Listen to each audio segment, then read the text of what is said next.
Hello and welcome. I am Eric from Onboard Gaming, and I am here with friend of the shop, Taylor. Today, say What's hi, up, Taylor. guys? Good to be here. We're back again today with the first episode of our brand new Warmaster Challenge. Now, you might be asking yourself, what is the Warmaster Challenge? Well, it is a brand new competition that we've started here at Onboard Gaming, where we take two competitive opponents and pitch them against each other. They will fight to the death or to the win, and that person now has a win on their record. For the next episode, we'll have people signing up to challenge that person until we have someone with 3 consecutive wins. If you get 3 consecutive wins, you get the War Master title, and then we will get 2 new opponents. At the end of the year, we will take everyone who has earned the War Master title over the course of the year and have them face off in a year-end finale. So today we've got some great competitors here. We've got Steven from Xenos Petting Zoo here today. He's running his combined Alpha Legion and Iron Hands. And so, Steven, I've taken a look at your list here. You've got a lot of ranged firepower. You've got a lot of Havocs. You've got Obliterators. You've got a Scream of Possess to go in there. You've got a lot of DACA. What are your thoughts here? How are you going to approach this game against Death Guard, which are they're very good. They are one of the top tier armies. They have extremely good resilience. How are you going to do, or what are you going to do today? Yeah, so I figured, I needed to really double down on a lot of the threats that I have, especially with my ranged firepower, because one of the things that I've noticed with Death Guard is you might have to you need to be redundant, because what you need to do is hit a target, and you can reliably say that you're not going to take it out with firepower like you would against most other factions. So I really tried to double up the things that I had, especially Havocs and the Plasma Terminators. So if I really needed to, I could really dump a lot of firepower to make sure I can eliminate something. In addition to that, I kind of figured with the way the Death Guard are playing, they're really moving into me with a very, they're going to play primary, they're going to plod forward in a really implacable manner. So I figured instead of trying to ram a square peg in a circle hole here, I figured I would try to use what I have to manipulate that movement. And based on what he was going to do and knowing that, I wanted to take some things that would really conflict with his strategy. So I took Line Breaker and I took Deploy Scramblers, because what I want him to do, if he wants to move to the middle and really play the primary, he's going to give up his backfield. And if he wants to screen the backfield, he's going to sacrifice the primary. That's really my blanket strategy going in, Eric. All right. Love it. And Daniel's running a lot of characters today, so I think Assassinate's going to be very important there, especially since they serve as such a force multiplier for the rest of the Death Guard army. But I think your strategy sounds great. We'll see how it executes. Thanks. Let's get Daniel in here. Thank you, Eric. Thank you so much, Stephen. So a little bit about Stephen. He is part of a western region of the United States, a team called Xenos Petting Zoo, and he's actually one of the team members that has helped start it. He has been playing competitively for about 14 months, and his opponent, Daniel, who's coming in now, has been playing competitively for about 3 years. He is actually part of a core group of competitive players for a team called Dicehammer here in Orange County. Dicehammer is in the top 12 in national rankings, which is quite impressive for Daniel to be a part of that core group of the team. So it'll be a really great match today, having 2 competitive players with such great resumes. Daniel, question. What's your strategy? What are your plans? How are you going to bring your best units? What are they? And against Steven's biggest threats, and what are those? Okay, so I think, priority number 1 is Steven has Iron Warriors Obliterators, which when you make them Iron Warriors and with the Warlord trait that he's taking, they can deal out a significant amount of damage. I have a lot of vehicles, so he can pay a command point, reroll his wounds against me, and then just start going through. The only thing that I have going for me is I'm -1 damage, so with him he's got to be rolling 5s and 6s, or else it's just damage 1. So he's just going to have to try and DACA me off the board. I think for me, I'm going to try and play a little cagey at first. I want him to come out and come play. I want to try and see if he's going to throw his Possessed at me turn 1. I can deal with that reasonably. If I can do that, I feel like I really have him on the ropes. It's really just going to be me trying to mitigate that Terminator Deep Strike. I don't think he's going to put any of it on the board. He might put 1 squad on the board, but I don't really expect that to happen. So I'm just going to have to force him to come out into the open to try and take these objectives. I took Vital Ground and I took Domination. So I want to be on these objectives. He can't hide. He has to come out and play, and when he does that, my 2 Contemptors, which can dish out a lot of mortal wounds, who starts a lot of damage in general, are going to start wiping squads. So that's why I also grind them down. So, turn 1, I might not get it. Turn 2, turn 3, turn 4, I'm going to start killing stuff. So it's kind of, my mindset is I need to kill, or else I'm just going to lose. Because all of my secondaries are dependent on controlling the board, killing more, and if I don't kill the Terminators, I don't kill the Obliterators, soon it's going to be a problem. So, Gotcha. yeah, that's Alright. kind of where I'm just going to try and take it slow and see if I can just mitigate it for a couple of turns and just force them to come out. And because I have no reason not to. That's right. Sounds like a good plan, and I wish you the best. Thank you. You're more than welcome to head back now and let Stephen know that you guys can start deployment. Okay. We're going to introduce some armies here in a moment. Eric, did you have some thoughts before we launch? I just think this is going to be a great game between 2 very skilled, very competitive players. So yeah, they are going back to the board now. They're going to start their deployment. We are going to do a quick overhead shot on the main board here, so you can see our terrain setup and where the objectives are. We do have 4 objectives today. Our mission today is battle lines, so deployment zones are on short ends of the table. Yeah, be short table ends.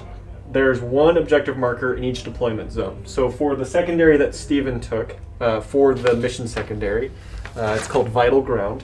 If he controls the objective marker in his opponent's zone, he gets 3 points for that in addition to the points he would score for scoring a primary. And also the 2 objectives in the middle are 2 points each. So for his strategy, it'll be interesting to see when those points are going to be capitalized using Daniel's strategy. Also, I noticed both player strategies were to play it conservatively. Both of them are going to hang back. It'll be interesting to see what's going to be happening in round 3. Are we going to be almost where we started in turn 1? If both of them are going to play so reserved? I think by the end of turn 2, we're going to see heavy casualties, and who gets to dish those out first is really going to be kind of pivotal. Both sides have significant ranged firepower. The Culverins on the Contemptors dish out mortal wounds, like you were saying. They have high rate of fire. Not a lot of armor piercing, but I don't think they're really dependent on that so much to do damage. So yeah, it's going to be interesting. We just noticed, thank you, Gubak, we have the score up from the last game. We've got our game between Wyatt and Alex. As you can see, Death Guard have become one of our more popular armies here at OBG Stream. We are looking forward to, shed light on some of the newer codexes. One of those is going to be the Dark Eldar. We've got a lot of players that are interested in that team. We're hoping to see more on stream as well.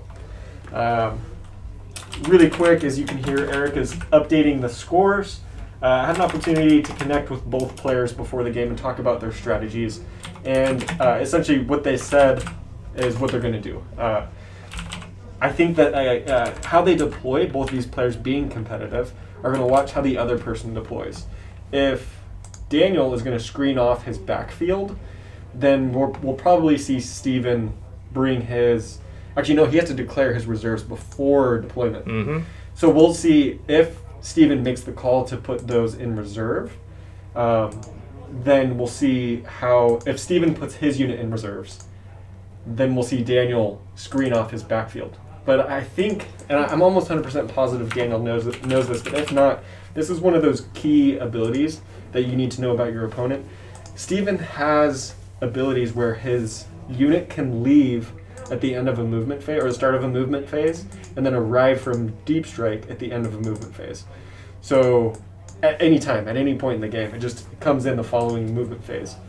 So it'll be interesting to see if essentially Steven is going to deploy these units all on the battlefield and then pick them up in the first turn movement to bring them down essentially anywhere on the board for turn 2. If I were Steven, I think that's what I would do. But then again, I don't have the experience that these guys have. We're calling them Warmasters for a reason. These guys have years and games under their belt. And that's part of the reason why we're bringing them to this stream, so that you guys can see what a quality game looks like. Most likely the mistakes that will be made here will be from Eric and myself, as we are not as familiar with these guys' armies as they are. Like going to a gym, these guys essentially have been working out with their armies. They know their stats, know their abilities, know what they're good at, and also know what they're bad And for those of you who are playing these armies, we look forward to hopefully shedding some light on things that you can do with your units. All right, we're going to need to update the starting CP here in a second. If you are new to Warhammer and you are tuning in, thank you for joining us. Let us know if there are any questions. We're watching chat. We can see we've got quite a few there that are active. Give us a shout out. Let us know who you're rooting for. If you are a Daniel fan, give us a little shout out for Daniel. If you're a Steven fan, give us a shout out for Daniel. Or their Alpha Legion or Death Guard armies. We just updated the score on screen. Yeah, the command points need to be updated there. I'm going to get that in just a moment there. I apologize for that. Those in the viewing audience, was going through our 30-point checklist, and apparently I missed that one, so you can blame me for that. Just a quick recap.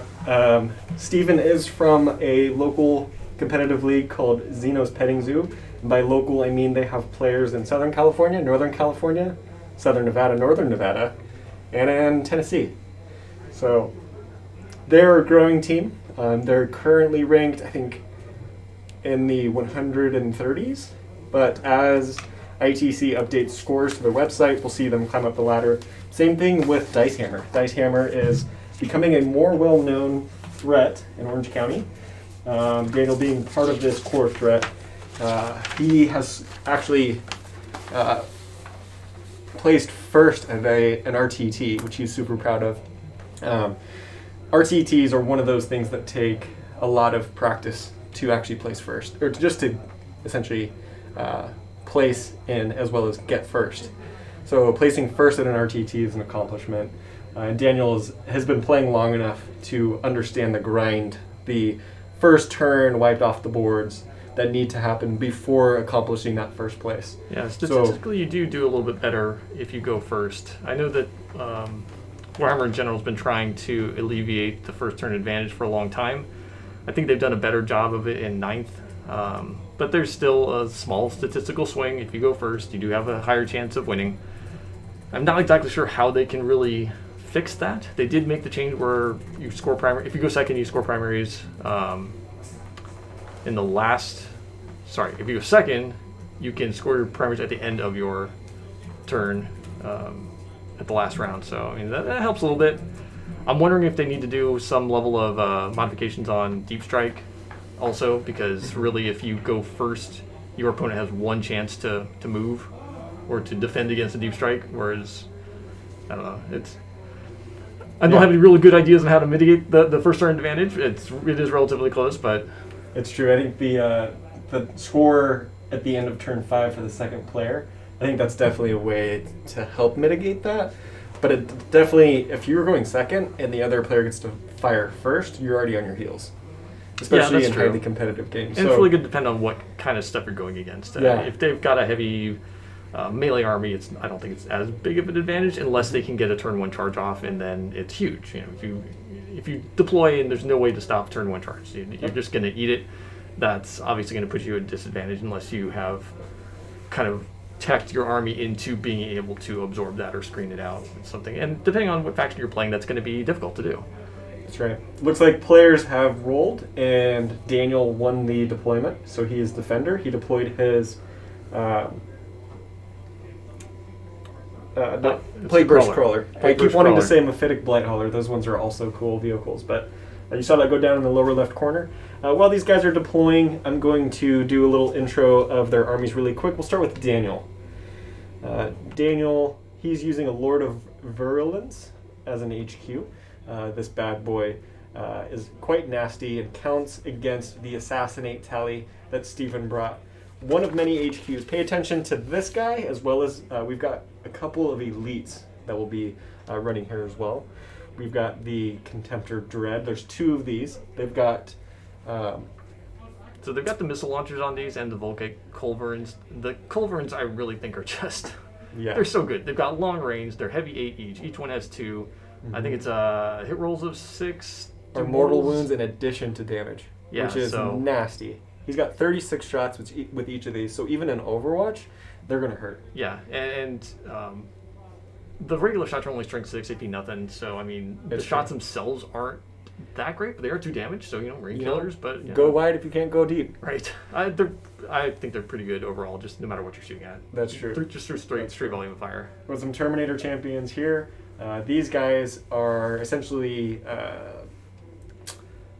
Well, what's these it are called the, when these you are the can't Death aim at Shroud. These are the Death Shroud Terminators. So they're going to have the Yeah. bodyguard ability. Bodyguard, that's right. going to be preventing damage to the other characters in the Right. army right now. So Steven's really going to have to punch through those guys before he can start getting his assassinate points. Which is probably going to use these guys to protect one of these bad boys. Essentially, he's bringing 2 units to buff the rest of his army. This guy's being one of them. He's going to essentially inject these guys with a surge to allow them +1 to their hit rolls. And we've got a tally man here that's also going to give him an additional CP at the start of a turn. We've got 1, 2, 3, 4, 3 HQs so far. We've got our Mephitic Blighthauler squad. These guys are fast attack, and if they are left unaddressed, they can become quite nasty as well. And we're running a Plague Burst Crawler, which we saw go down first. These guys have the range, and with the range, they bring the pain. Yeah. Those Plague Burst Crawlers, or sorry, the Mephitic Blighthauler's, I think, are going to be a huge threat, especially with some of the other supporting characters that Daniel's got. He's going to be able to just really buff them up to do a ton of damage if they can get in. I'm trying to go fast on the introductions because these guys are on a clock, and it looks like they're about to finish their deployment, and I'm only halfway through. I got to keep up with these guys. Man, they're good. We've Talk got our, faster. Come on, let's go. Demon Prince of Chaos. He's ran in a 2nd detachment. He's also going to buff units that normally can't get buffs. So he can select nearby units that don't have a core keyword to give them a little extra oomph. And he's going to do that to Nice. the Plague Burst Crawler and the Mephitic Blighthauler's. Nice. And then we've got our Nurglings. These guys are the forward deploying objective holders. Yeah. And he's going to use Bad these as bait to draw out the Alpha Legion and see what they can bring. Headed back to Steven's army. He's going to bring his Master of Possession, his HQ. This guy can not only bring the pain, but he can also buff. Along with that, we've got our Chaos Cultists, which are known as cannon fodder. They're great at holding objective markers. They've got OBSEC. That's about it. Well, there's an additional use for them as well. Alpha Legion has a strat where they can be used to take hits for another unit. So That's true. That's true. You can force them to be the Cannon fodder. bodyguard. Yeah. That's right. So they have a Need them to bodyguard be. ability for a stratagem cost. And just real quick on the Master of Possessions. Yep. He did take Demon Smith on there, which is going to buff his Demon Engines. That's right. And we've got our Chaos Terminators here. If you're unfamiliar with Terminators, they live up to their name. Not for themselves, but for their opponent. Usually they do not get wiped off the board, and they finish off anything that they touch. Yeah, We've those got- Terminators, the Terminators are all equipped with Combi Plasma and the Chain Axes, so, I mean, they're going to deep strike, or he might deep strike them, we'll see here in a second, and then just dumping out a lot of plasma fire. And Obliterators to follow that up with, man, I don't know what to do with such a heavy punch, other than hide. Right. These guys match essentially the Volkite that we talked about earlier on Daniel's team. Following that up with some Chaos Sorcery. This guy is essentially a Psychic Librarian who can cast spells before the shooting phase, as well as we'll see if Steven decides to buff his team members with this as well. He is taking Prescience and Warp Time with the Sorcerer. There it is. Perfect. And then we've got our Chaos Space Marine as a troop choice. These guys are your generic 2 wound Space Marine for the Chaos assortment. And we've got our Possessed here, which he is quite nasty as an elite. There's a unit of Possessed. These guys are essentially a little bit of a lighter version of a Terminator, would you say, Eric? Well, these are going to be the pressure. So he's taking a 15 block of Possessed. They're fast movers. He can deep strike them if he needs to. And they're really going to pressure the Death Guard players. Potentially lock them up for a turn or two as they try and chew through them. It's really going to give, or it's going to force Daniel to make some choices on whether or not he dumps his heavy firepower into the Possessed, or if he tries to hit the real threats, which are going to be the Havocs and the Obliterators. So if I were to guess, we're going to see those Possessed move up the board first. Daniel's going to try to take as much as he can from the Possessed, especially with those Nurgling, and then he's going to counter. And both of them are probably going to want to play back. So even I would guess that Steven is not going to want to throw his Possessed into enemy fire right off the bat, unless he's able to get something out of it. We're seeing the secondaries from both players that grind them down from Daniel. If Steven's going to play conservatively, he's not going to be able to get that as well as he thinks he will. And then same thing with the Vital Ground, the mission secondary. That'll be interesting to see if he's even able to get the objective marker in his opponent's. Yeah, I thought that was actually a curious choice on here. He's really going to need to get across the board and into Steven's lines. I mean, Steven's going to have a fairly strong backline shooters there, so I mean, if Daniel starts scoring points for that, I think that it's going to be bad for Steven, unless he's also shifted his army across the board or somewhere else. Looks like the players are just finishing deployment. Good timing. Oh, I'm out of breath. We were able to go through their armies just in the nick of time. And I'm going to get the updated command points for start, so I'll be right Awesome. back. Thank you. While Eric is gone, I'm going to talk through a little bit about kind of what we see going on here in deployment. Looks like we've got 2 squads that are being created by Daniel here on the left side of the screen. As Death Guard, again, like I mentioned, he's got the... looks like he's got his... It's hard to tell from a vertical view. He's got his crawler in the bottom left corner, which I'm surprised the Demon Prince isn't next to, because I think he wants to use that guy to buff. But his Demon Prince has the movement, and he can essentially move across the board. So what I'm guessing he's doing here is he's going to try to bait Steven into deploying most of his army either in the middle or to the opposite side of his crawler.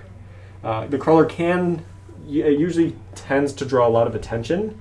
Also, I see something that Daniel's doing here is he's leaving that top left corner unguarded. Not only is there no obscuring terrain there, but just in the sense of he's going to want to try to protect his units, but also there's a gaping hole for Steven to drop in a unit for his deploy scramblers. Eric is updating the CP here. With the right side of the board, we have, it looks like we just got a unit that dropped in the top corner. I'm looking for those Terminators to see if they're going to be able to drop in. So it looks like the Terminators are the furthest right unit. Again, it's hard to tell from the screen that I'm using now. But again, you see that main force there behind the obscuring terrain on the objective marker. Steven's probably going to leave a weaker unit to hold that objective marker because Daniel's army doesn't have anything that can allow him to relocate in the middle of the game. Looks like there is 1, 2, 3, 4 units down. And just to the left side of the screen, we do have a timer. I'm going to see if no units deploy there, if we can get that timer in the feed for you guys. So you can see these guys, as competitive players, they're on a clock. We've got a digital chess clock that is able to essentially keep track of the players' times. In competitive play, they get an hour and 15 minutes each.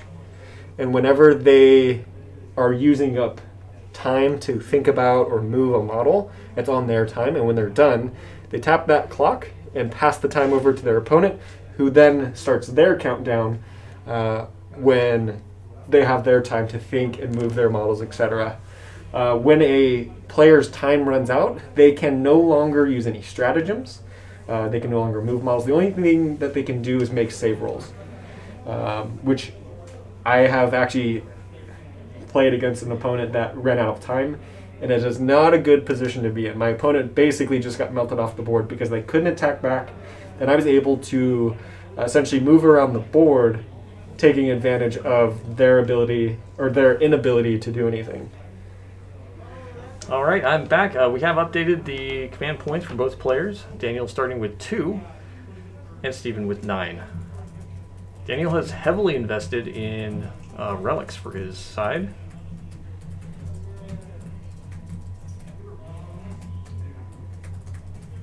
And to respond to chat, I just started casting the game on the leftmost monitor. I'm not sure if Taylor had addressed it as well, but I did see someone commenting in the chat about the XBZ objective markers. Yes, they do look great, and yes, we are getting OBG branded ones as well. A friend of the shop right now is designing them. What? Taylor, Who right? would that? Oh, Spoiler alert. Spoiler alert. That would be me. So yes, coming soon. A lot of the design work is partially me. All the good stuff is probably Anthony. Anthony is currently manning our second camera here.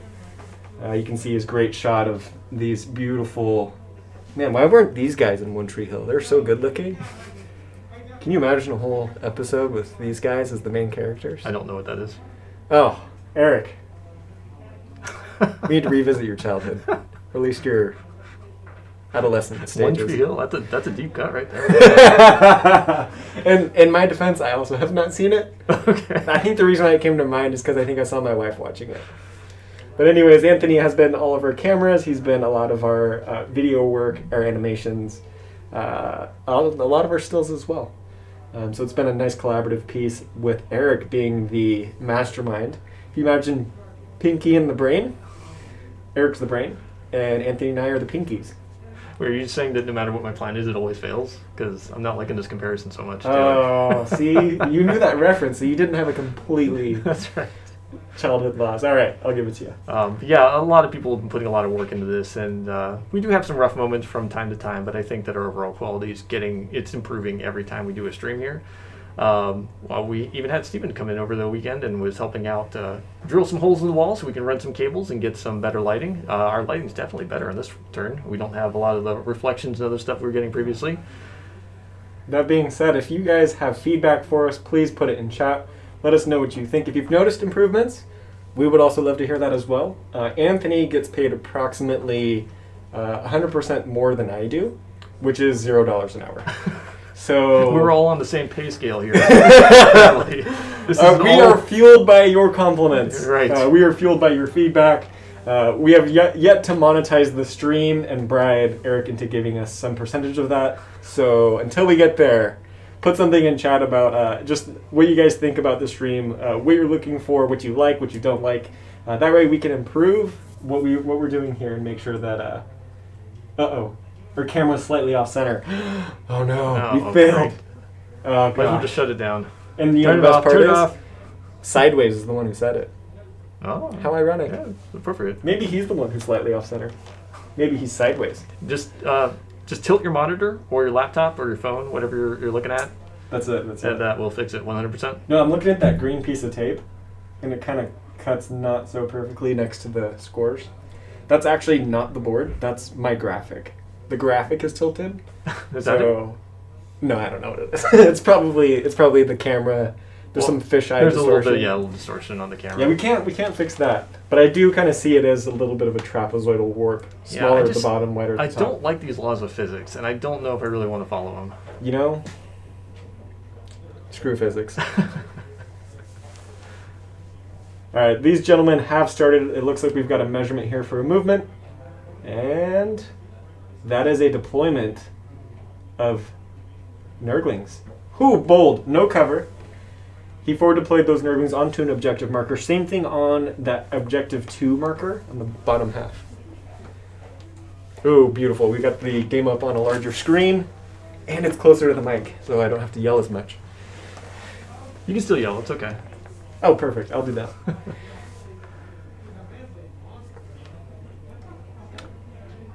Today, Daniel is using the exclusive Lumineth dice to mark out his deployment zone. They are widely known as the best dice that have ever been designed, and I highly recommend that everyone gets them.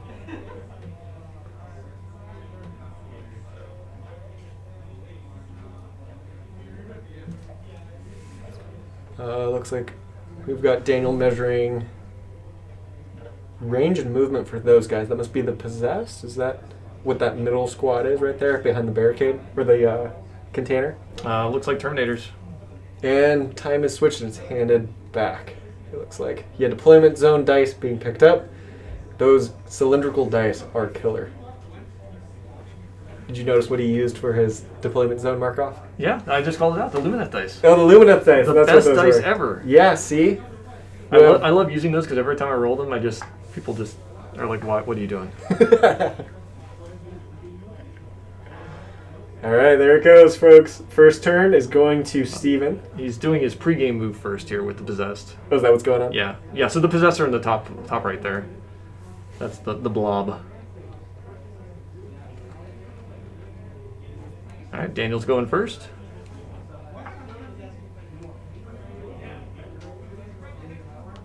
He has generated 2 command points from his Tallyman, which is good because he's going to need all the CP he can get since he starts with 2.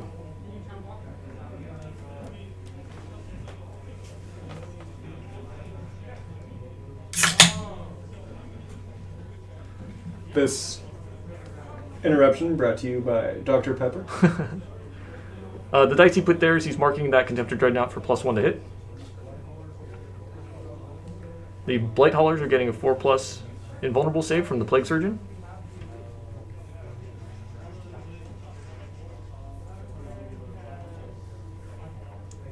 Yeah, Daniel has quite a few buffing characters here that are going to be helping out his vehicles.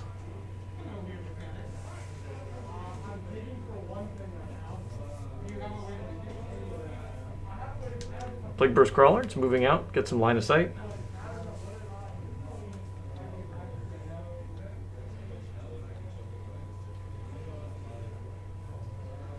Daniel ranging out 9 inches from each of his units there to try and set up a screen.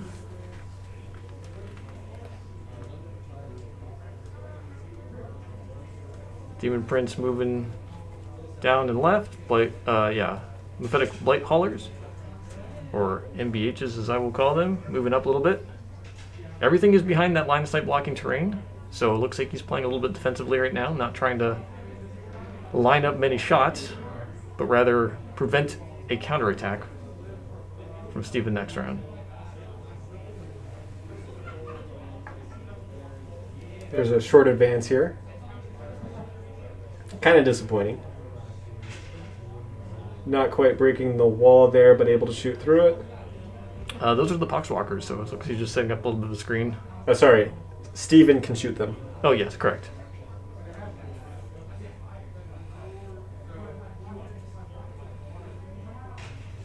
He's going to want to try to tow in his heavy shooters.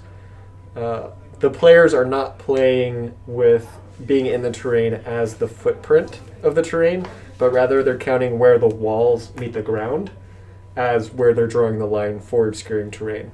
So once a unit's base breaks that invisible line, then they'll be considered in light cover rather than obscure. It looks like he did get that unit inside the terrain, so they're able to shoot out, and they did not need to advance to get there. So we'll see some heavy fire coming up the middle of the board.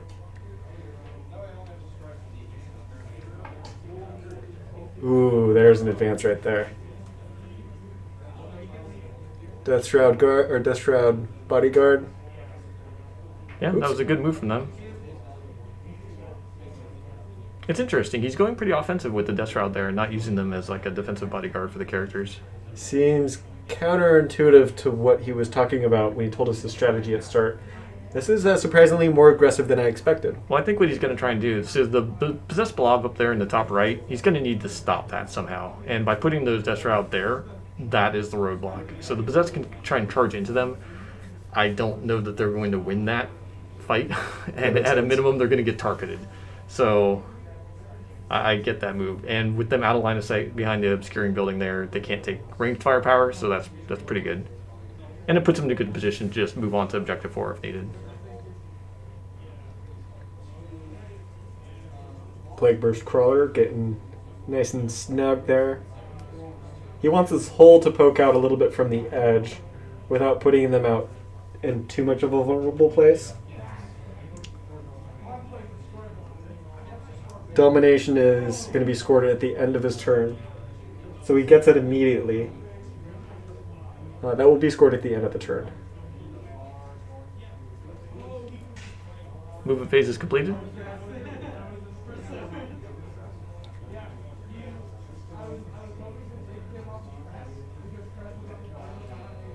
We were confirming that the Contemptor Dread in the center there does have line of sight on the possessed.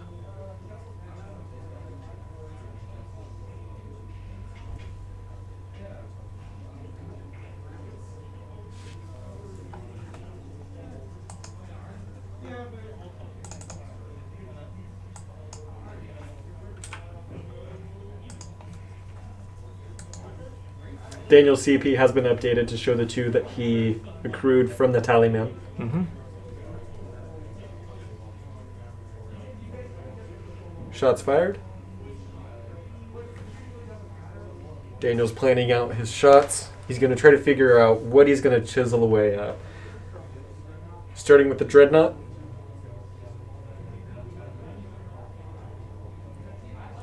Switching to frag missiles, each of the Contemptors does have a missile launcher. Or technically 2 missile launchers.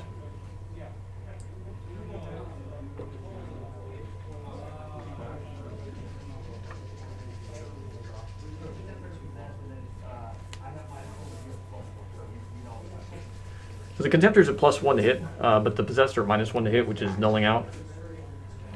A lot of ones. The 2 missiles were frag missiles, so they're D6 attacks each. But because he's got 15 models in that squad, he rolled the full amount. Need 4s to wound here.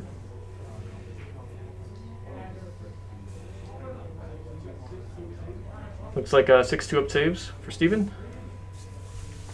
And don't forget, we've got another weapons profile coming through. The double Volkites. Correct. Takes out 1.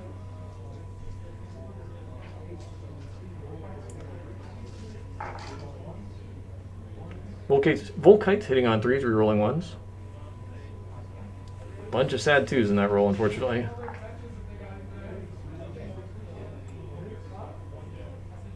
So 2 6s procced 2 additional hits.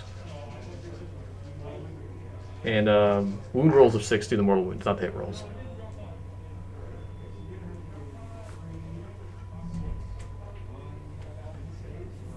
So we've got 10 total saves with no AP and 2 mortal wounds. So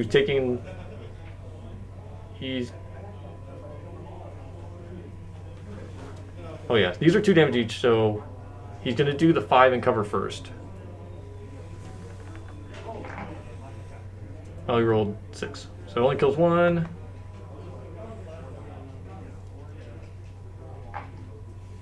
And that's pretty good. Nice. Killed 3. I mean, that could have gone a lot worse, so all things considered, not too bad. Yeah, it's not too shabby.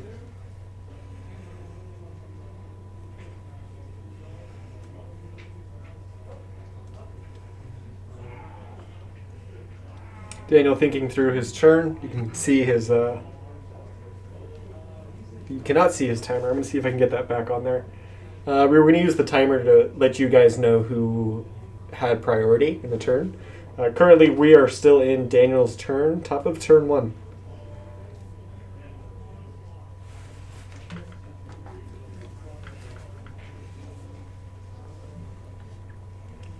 Daniel is carefully deciding what he wants to fire at. Potentially the Terminators in the center right side.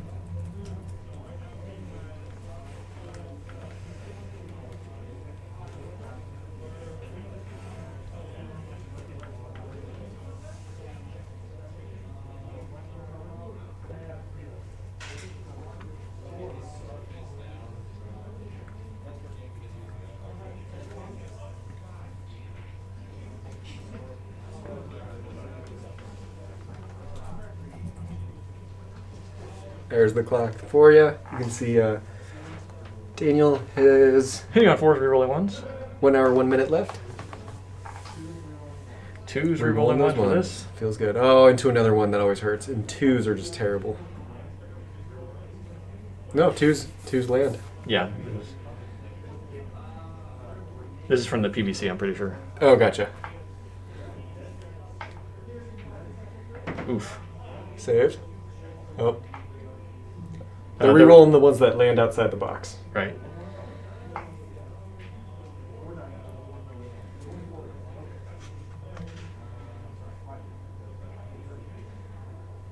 Four died. Taking a heavy chunk out of those possessed.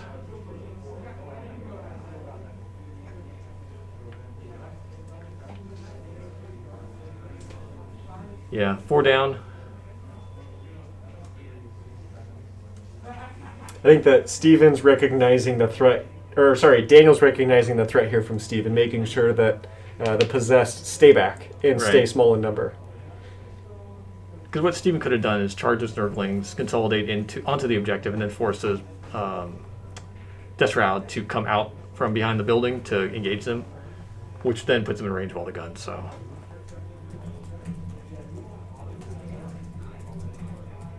all right, it looks like that's the end of the round. We're doing leadership check now. Steven is deciding whether or not he wants to auto pass morale or not.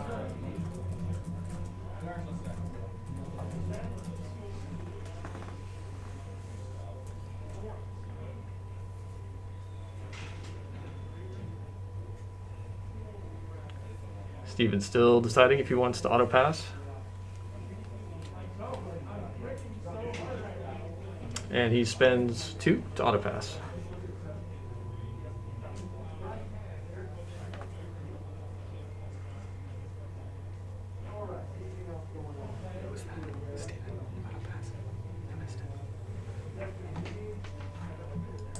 Yep, so Steven spent 2 CP on that, so we'll adjust the score here. Or not score, the command points. That brings him down to 7. And then Daniel had spent 1 to do additional damage with his... Daniel spent 1 to He do spent additional 1 as well. damage with his Plague Burst Crawler. Correct, even though it didn't end up making a difference. So he's down to 3. And gotta be honest, I never like being in the position where I'm low on CP in turn 1. Yep. 4 more turns to go. And that includes my opponent's turn, which is what Steven is doing now. Planning out his turn. You can see the clock is ticking over there. He has an extra 2.5 minutes, more than Daniel, which is probably due to deployment and probably thinking through some of their turns. Looks like Daniel's doing a good job of making sure that he doesn't run out of time. And that probably comes with those 3 years of experience of competitive play. Steven had mentioned that he really needs to kill some of these Contemptors. He needs to kill the Contemptors. The Contemptors are going to do a lot of mortal wounds over time. And yes, they didn't super perform this last round, but he only fired with 1. If he'd fired with both, he could potentially have taken out almost all of those possessed. So he was kind of ranging out those Havocs in the top right to see if he wants to move them out of cover and start firing. I think between the Havocs in the center right and the top right, he's going to have a lot of shots. It's going to be 4 las cannons and 4 missile launchers. He could do significant damage against one of those.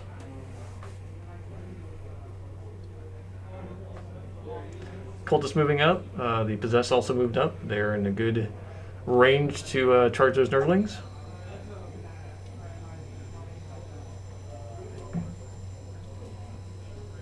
Cultists are advancing for 1. They're not particularly motivated to move up.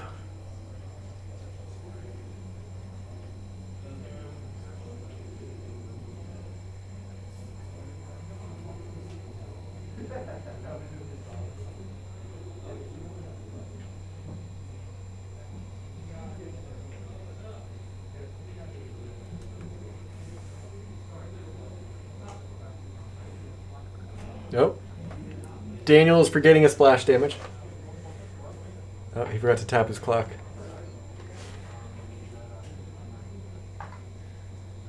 Okay, so he wasn't able to get 1 more model out of that. I think it was a single cultist. I'm not familiar with the splash damage strat he was using there. I think that's for his Plague Burst Crawler. Yeah, it Stuff in CP. was. I'm just not familiar with the specific stratagem that does that.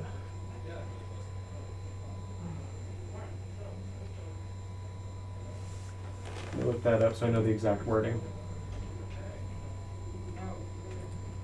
Bit of a face-off here.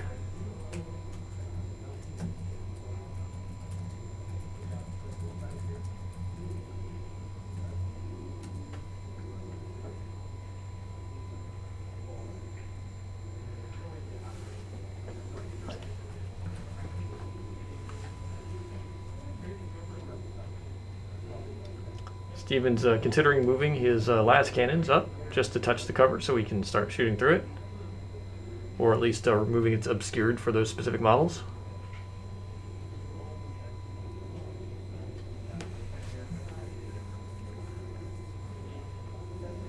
I have that strat when you're ready. Yeah, it looks like Goobak in the chat had also explained what that strat does for 1 CP. Makes the mortar flat 3. That's where they were explaining did 3 damage to those possessed, and they only have 2 wounds, so it didn't matter. But then on 4 up, does mortals to each unit within 3. So there were 2 additional units, the cultist and the character, and the cultist took a mortal and the character did not. Thank you, Goobak, you're on it. Bunch of noob commentators over here commenting on competitive players. We should ask these guys to commentate on a game we play and then see what happens. We'll lose a lot of viewers, but it may be entertaining for us.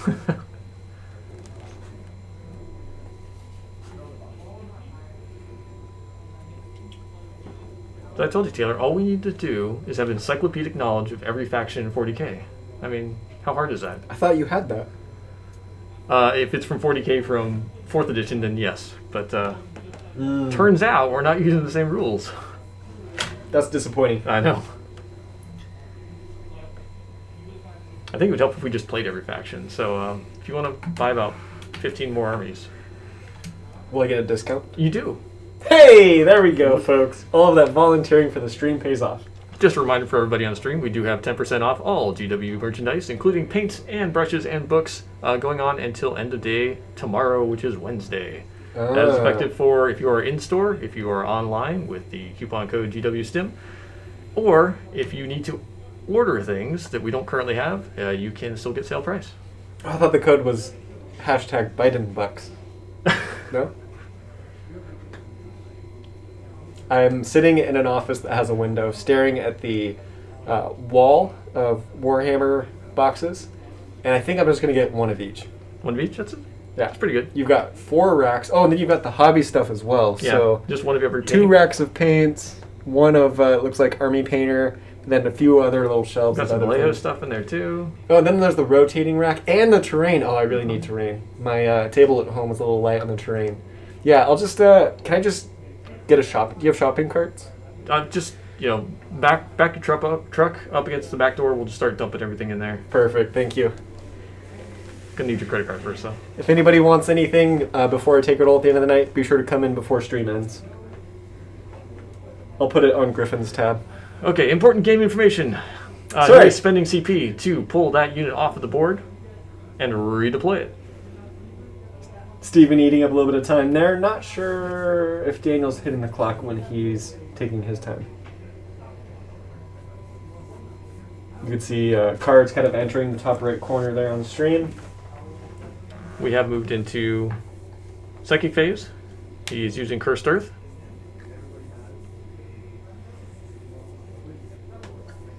This is the second Xenos Petting Zoo player that I've seen use cards, and I think they're a great reminder. Yeah, I use them all the time too.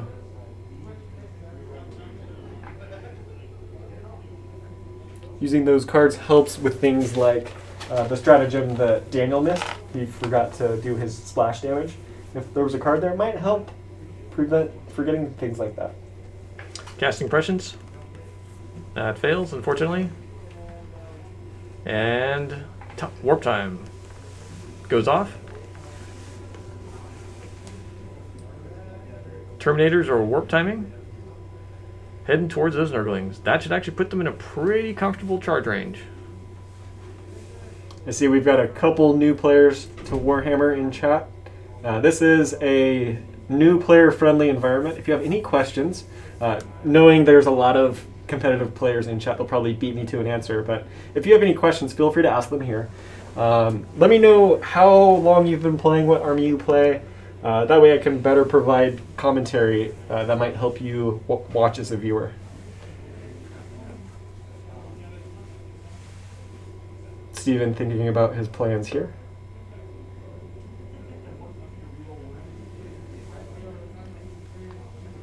Looks like we're spending 1 CP to re-roll wounds against that vehicle, which will put him at 5.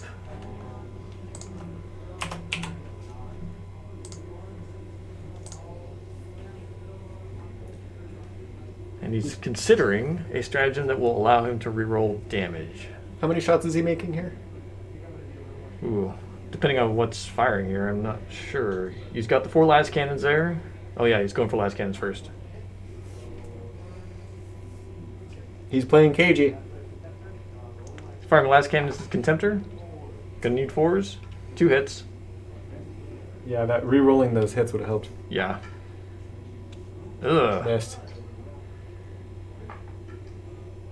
1 wound. Ouch. That stratagem hurts. Bounces. Yeah, those Contemptors are hell forwards. They do have a 5-up invul, so unfortunately he bounced that. 4 missiles, same target.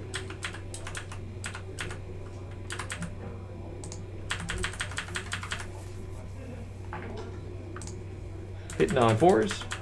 That's 3 hits, and 3 is the wound. Oh, 2 5s, man, bouncing on everything. Wow. Yeah, that's unfortunate. We've got disgustingly resilient and disgustingly good saves.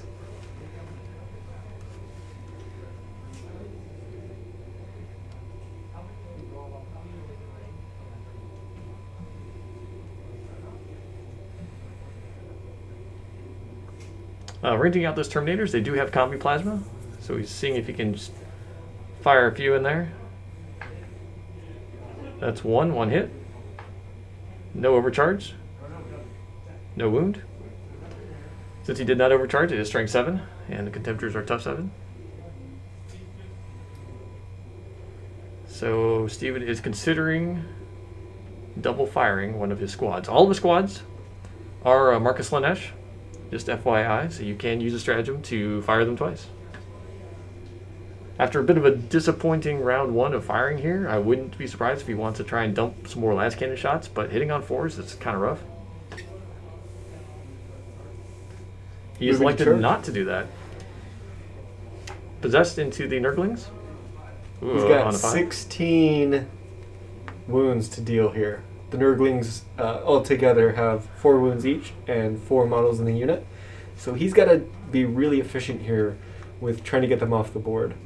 If I know what Daniel's going to do, he's going to try to keep those Nurglings on the objective marker and keep the possessed off of the objective marker. That way, at the start of turn 2, he's going to get those extra 2 points for the secondary, as well as hold the objective markers for the primary. Well, those possessed do a lot of damage. They have a lot of hits. He is strategically positioning them so he stays within aura range of the sorcerer. So that's pretty smart there. He is going to lose a few hits. Nurgling is on the bottom. Just took a charge from the Terminators, which got in on an 8.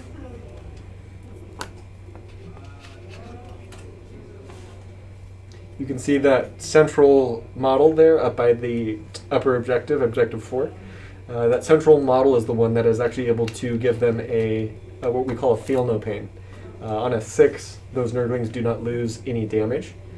And he has them forward deployed because those bodyguards actually protect him with Lookout Sir type rules, even though he's the closest model. It's a great synergy there. Mm-hmm.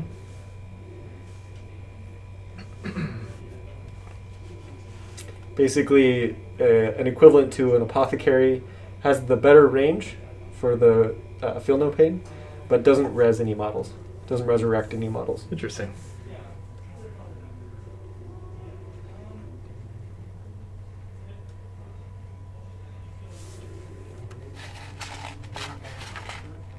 There's the clock from Daniel.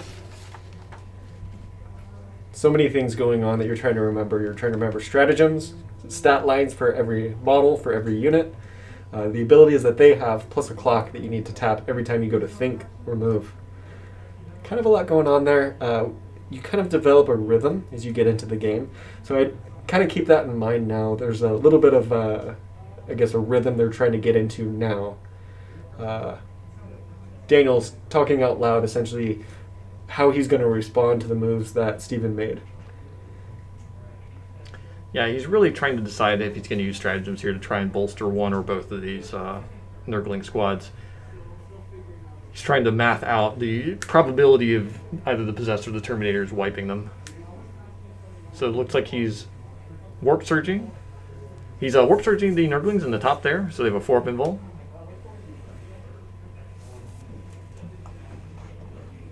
Steven is electing to fight with Terminators first.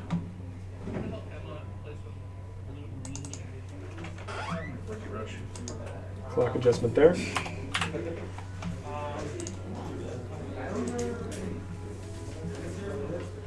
Steven's doing his pile in here to try and optimize the attacks going into Nurglings.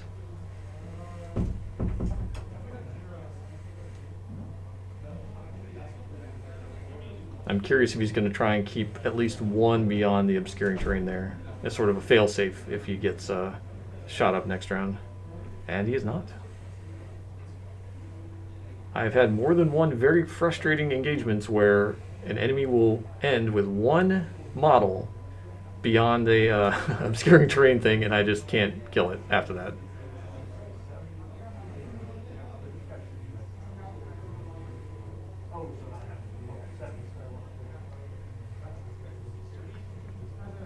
So the tape measure you see there, Daniel's tape measure, he's measuring out models that are within half an inch of a model that is within half an inch is able to fight in melee. And it sounds like he was able to keep one model outside of melee combat, just making sure that Steven is staying honest with the amount of dice he can roll. Warp Surge, is that 2 CP? I think I brought it down to 1.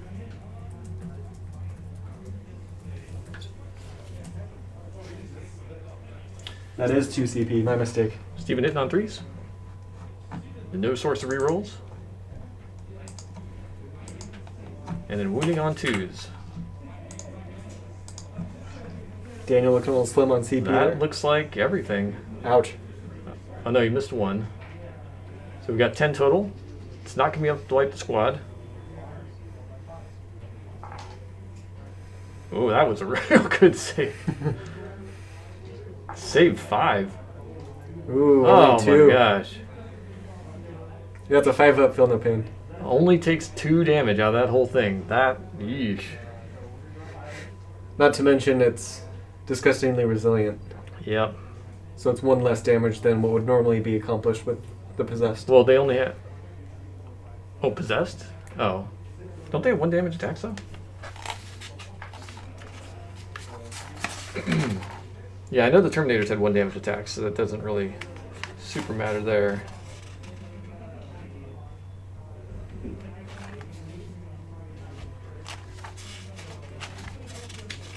Well, Possessed is who he's fighting with now. Yeah, Possessed are 1 damage, so 1 damage, disgusting okay, result my won't help mistake. there either. It's probably a good call to play against this army. Yeah.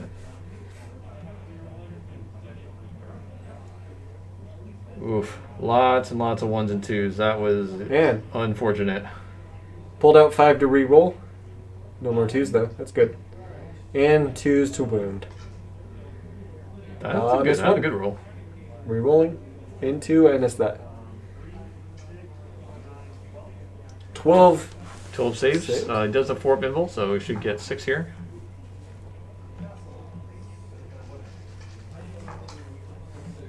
Feel no pains do not feel good for the opponent. Daniel's banking on those to keep the Nurglings alive. Yep, took 7 total, so 1 base off and then 1 wound. And those Nurglings, if I remember correctly, do heal to full if they survive. At the end of the round, that is.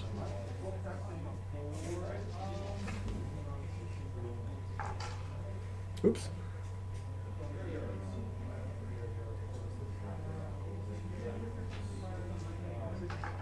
Nurglings counterattacking, wounding on 6s. Nothing.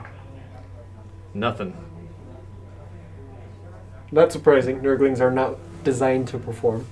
But it's always fun when they do. They're designed to that. not die, which is what they're doing. They're doing a great job at They've that. successfully torpedoed both the Possessed and the Terminators at the bottom. And the other side now fighting. 4s to hit, 6s to wound. This is against the Terminators. If they land a wound against these guys, I'd be pretty surprised. No 1s to reroll, nothing. That'd be amazing. A unit of Nurglings taking 1 model off the board of the Terminators.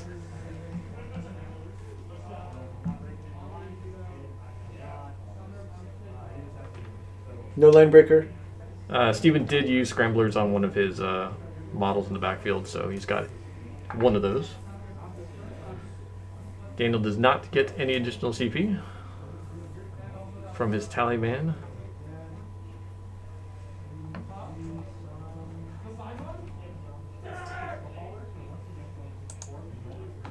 Blight Haulers taking a 4-up invul.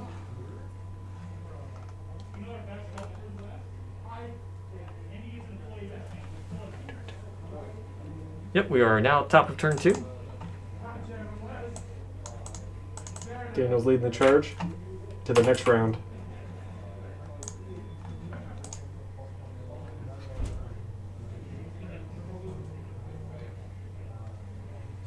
And looks like he's going to get full points on primaries there for 1, 2, and more.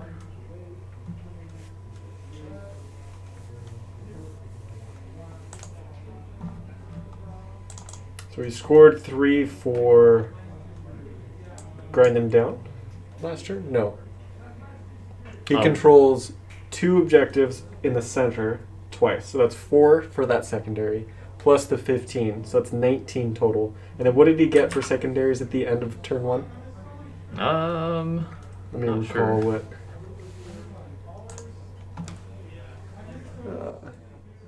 Vital ground, that's 4 points. Domination is what he's getting. Domination requires all the points, doesn't it? Or is that not correct? If he controls more objective markers than his opponent. Oh, yeah, okay. And that's 3 points for that, right? So he's at 22 points at the top of turn 2. Pretty strong early lead there. Grind them down, that's if he takes out more units than his own Yeah. units are Yeah, removed. he has to destroy more than... That's a trap. But I guess that works if you're disgustingly resilient, right? Well, I mean, if he can bring all those guns to bear, he has a significant amount of range firepower. He just has to get it on there. True, true. I mean, those cultist squads are easy pickings for that kind of thing.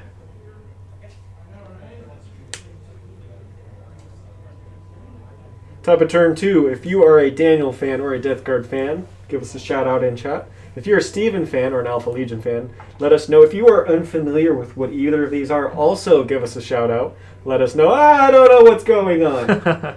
Also, if you are a fan of Xenos Petting Zoo, that is Steven's team, let us know. And if you're a fan of Dicehammer, Team Dicehammer, that is Daniel's team, let us know. We got some Go Chaos in chat. I saw earlier we had some Go Xenos. I don't know who's playing Xenos today, do you? The Xenos Petting Zoo. I That's guess the that's Xenos. it. Well, is that a Xenos person, or is that someone who has a zoo that is containing Xenos that you can pet? Just be mindful of your fingers. Yeah. He did move... So he advances Poxwalker's back. He's attempting to screen out Steven's stuff here. It's probably a good move, and he's lucky that he went first. I'm surprised he didn't pull those guys out earlier, but because he has the affordability now, it's definitely the screen that he's going to use to prevent, A, the drop-in for deploy scramblers from Steven, as well as line breaker, which Steven, I think, is going to try to desperately want to get. This is also keeping Daniel's army back in his deployment zone, which we thought would be capable of keeping him from getting into the center of the battlefield, capturing those primaries. Steven's strategy here that he kind of talked about at the start of the game may pan out to thin out the force, the power of Daniel's army, allowing him to essentially take over those middle objective markers for later turns. Yeah, I think Steven's got a pretty decent chance of taking objective 4, but he is going to have to deal with the Death Shroud after that. I mean, he'll basically get on there and then eat a charge next turn, so that's going to be a bit rough. That's true. If you can screen them out with cultists or something else, I mean, there is obscuring terrain there, so if you position it correctly, maybe. But I think that objective 2 in the bottom there, that's just going to be tough, because if you've got units there, yeah, you can put them in cover, but you're not blocking line of sight. He's got all those Blight Haulers and the Plague Crawler and the Demon Prince and everything all kind of lined up, so I mean, that's probably not going to be the greatest idea. But there's no good choices here. There's not like a real easy go here to get easy points sort of thing. But he does have to peel Daniel off at least one of these, so he stops scoring domination and maxing out primaries. I think Daniel may have forgotten to do a psychic phase. Oh no, he's still moving. He's moving still. I heard him say now on to shooting.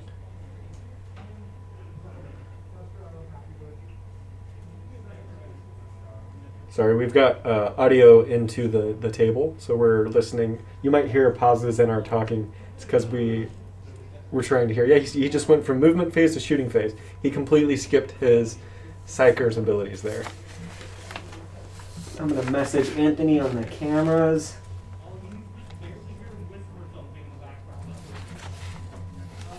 I'm looking at his list here. I don't think he has a Psyker. Because he didn't cast anything last round. Yeah, no, he doesn't. Wait, am I confusing that list with Steven's Yeah, list? Steven's got Sorcerer. That's right, that's right. That's my bad.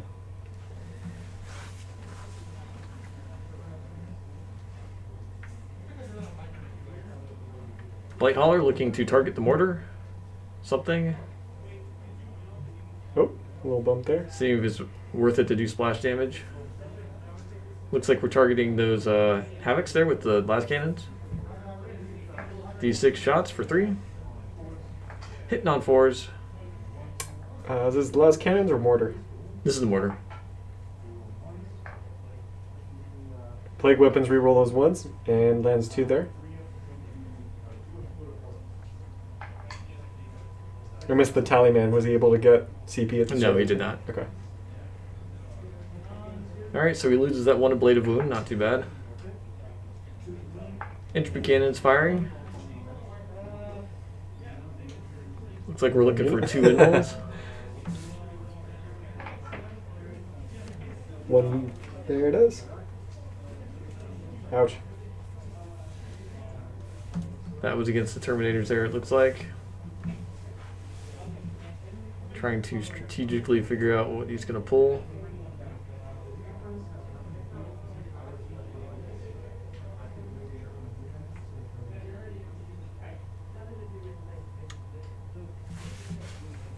Oh, sorry, yes, he does have 1 Psyker, the Demon Prince. But the Demon Prince's power is to repair vehicles, and vehicles have not taken damage, so...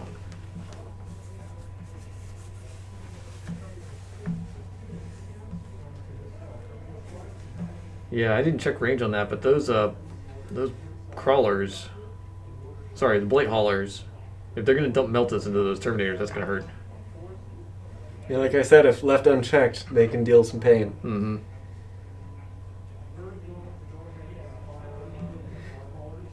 Yep, that's what he's doing right now. Oh, Bat Guy cannot range out the Melta. Multi-Meltas will be the red dice. 3 missile launchers as blue dice. Hit on 4s, rerolling 1s. Rolled 2 2s and Into 1. another 1. That doesn't feel good. So we've got 2 Melta wounds and 2 missiles. Blue ones are on the 3-up, and he's good on there. Meltas, he's going to need to get invulns on these. And saves And 1. Damage Damage is is 6. 6. Does Ouch. 6. Yeah, one guy is blowed up.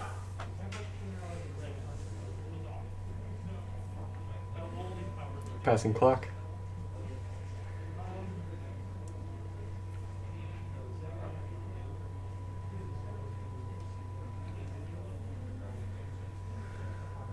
So it looks like a minor moving problem with the Contemptor on the top left. He was trying to draw a line of sight, I believe, on the las cannon Havocs, and he didn't quite move it where he needed to be, so he's lost his shots there. There's nothing in visual range.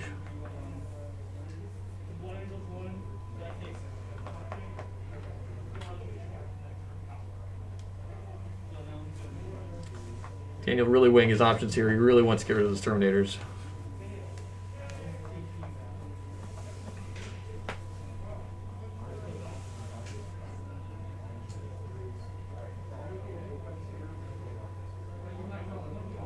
Rockets into the Terminators.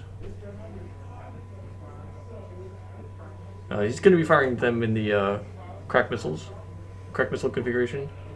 And then Volkites to the Chaos Marine Squad. Hit on 2s, reroll the 1 into a 1. 1 at -2. Saved. Gets the save.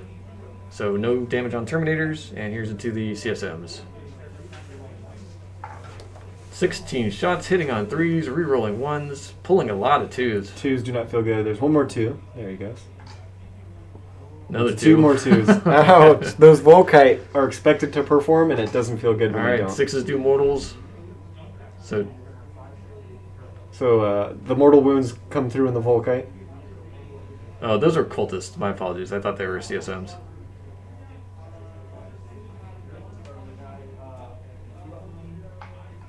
Cultists are at the top of the screen, aren't they?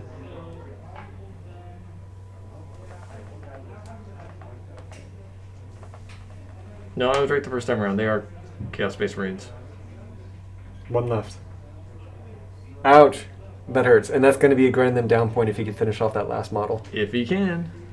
But he might lose it to morale. True. Well, he only had 5 in the squad, so maybe not. They have a leadership of 8. Ooh, I don't think so. Probably. Well, I will look it up.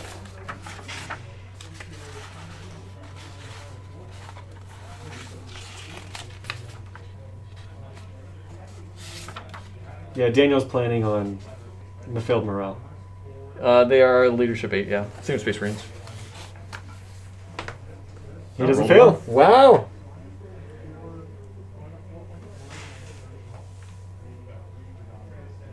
Alright. Looks like he scored 10 more for secondaries this round. Nice.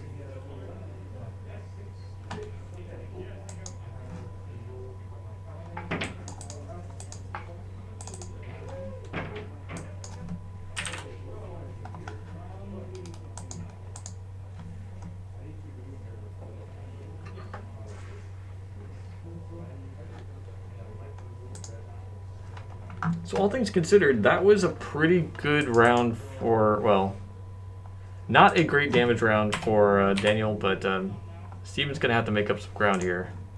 He wasn't able to remove the Nurgling swarms, and they are sitting on objectives, which is costing him points. Now, as we saw before, the Possessed charging, while they should do a ton of damage, they just didn't do enough to remove enough bases there. So he's going to have to decide if he's going to want to put his heavier firepower into Nurgling bases, which almost feels like a waste, or if he's going to try and remove one of those Contemptors or the Plague Burst Crawler. Advancing the Chaos Cultists. Is that what that is? Yeah, it's cultist up there. It's hard to tell from the above view. There you go. Oh yeah, look at that. Oh, that model fell over. We got a roll on a 1, he dies. No. That's his HQ, we don't want to lose him. Just a side note, those nice looking blue terrain buildings are on loan from friend of the shop, Eli. Thank you, Eli. P.S. I was joking about the model falling over. That's just something I like to say every time I accidentally knock a model over. It's not actually a rule. But you're more than welcome to joke along with me. It's a serious business, Taylor. Oh, look! It's a 1 in the dice tray. Oh, he dies. Womp womp. No, that's from before. The things I do to entertain myself. It's a little side game that I like to play. I also like to explode non-exploding models as well, if they're overkilled. Oh yeah. That's always fun. Yeah, my guard's been always explode.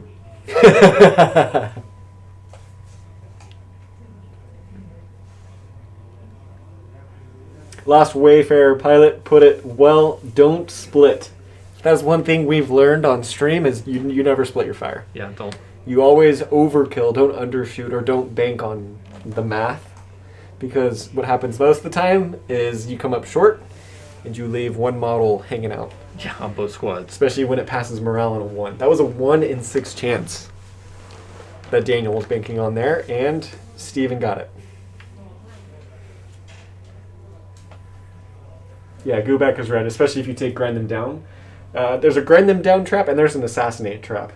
Both those require specific strategies. For grind them down to take out more units than your opponent, and for assassinate you need to take out enemy character units. And if your opponent is obviously planning on bringing 5 characters, they're going to protect them. And if they're bringing grind them down, they're planning on taking out your guys as well. So it creates this dynamic in the game where essentially players are trying to accomplish their secondaries and stalemating, not accomplishing anything.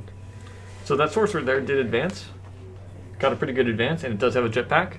So he super jumped over that building and landed next to the remaining Chaos Space Marine.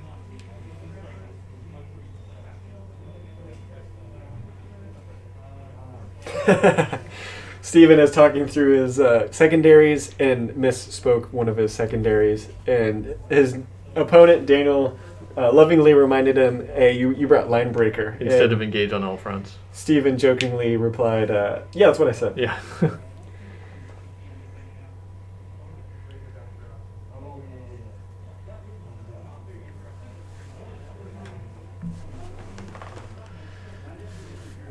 Steven looking to deploy his deep striking units, and Daniel has screened off a majority of the back lines there, making it real tough.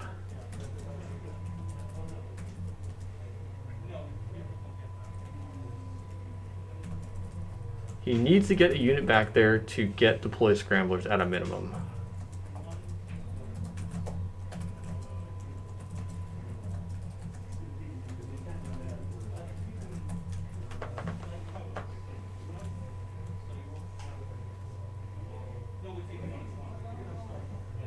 There is a tiny spot there that he can deploy his models.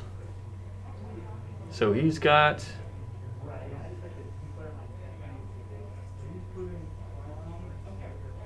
Chaos Space Marines, which he had previously spent CP to put into reserves, are now popping on the board. And then scrambling.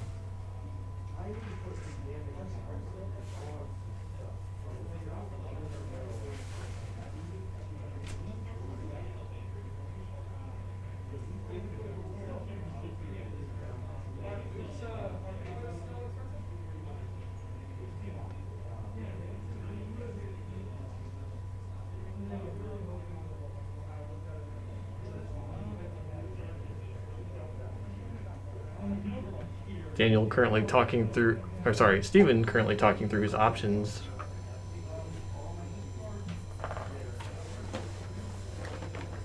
He's really trying to optimize his firepower here to get these Nurglings out of the game.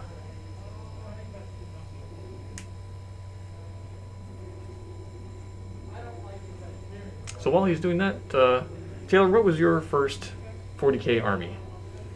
I actually got into Warhammer with Kill Team and started with Adeptus Mechanicus. Nice. My first 9th edition 40k match was actually against you, Eric. That's right. And you pulled some models that someone had just sold to the shop and slapped them on a little small battlefield board, and they were Plague Marines. You brought Mephitic Blight Haulers, some Terminators, and some Plague Marines. And I had, I think it was a demo kit of Space Marines with a couple of suppressors and a captain, I think. Yeah, I think it was parts of some of the starter kits that we had back in the day. Yeah. I learned a lot. I learned that Mephitic Blight Haulers, if left unchecked, get really nasty. Yes, they Especially can. when they get into melee. I assumed they would only be ranged, coming with a background knowledge of Adeptus Mechanicus, where I assumed all things were ranged, and a Kill Team standpoint too. I was put off by, wow, you did your whole turn before he's even able to do anything. That's one big difference between Kill Team and 9th edition. Something I'm hoping to see change for maybe a 10th edition. That might actually solve that first turn problem where players will move all of their army and then alternate, taking turns with who shoots and who does melee essentially in those phases. So a little time warp for you. Back in previous editions of Warhammer, not for the shooting phase or other things, but in close combat, units had initiative values, and they would go in initiative order. So that you kind of had a little bit of that. It was an interesting time because certain factions like Eldar had very high initiative, and they'd always go first. Gotcha. Whereas Necrons had like initiative 2, and so they'd always go last. Is that same kind of mechanic from Blackstone Fortress, where they've got kind of turn markers for who can fight? I'm not super familiar with Blackstone Fortress, so I'm not really sure about that. Yeah, also looking at the Plague Burst Crawler's Blast ability, where it does that splash damage. 8th edition, was it 8th edition that had the templates for splash damage? So, to my knowledge, templates left after 7th. So you got up into 7th and you had blast markers and templates for flamethrowers. I gotta be honest, I'm grateful for those going away. Well, I gotta say, it was kind of hilarious. We had a flame weapon, and you got to go to the side of a unit that was on the line, and all of a sudden you could hit 15 models with one flamer. That was And you a go to the feels other good side movie. and you can only hit 2. Yeah. More often than not, you just barely tap 1 or 2, and that kind of sucked. But all right, back to the game at hand. The Obliterators have deep struck up with the Cultists. An interesting choice. I thought that he might drop them in the lower part of the board and try and blast or put some damage on either the Contemptors or those Crawlers. But he's kept them up there. I believe part of the intent there is he can use those. He can use stratagem to keep the Cultists or have the Cultists eat wounds for the Obliterators, but we'll see. Or he may be using them as a countercharge unit or a firepower unit against the Death Shroud when they come in. CP reroll there from Steven. Yeah, so they're doing a Psychic Powers right now. And Psychic Power failures, unfortunately. That's going to hurt him.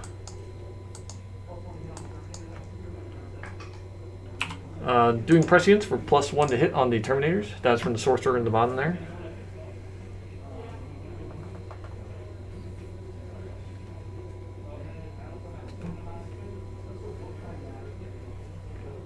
Sorcerer does have Warp Time, so he's choosing to use Smite instead. Probably a better option. In case you're confused on where we're at in turn order, this is Steven's Psychic Phase. We're at the bottom of turn 2.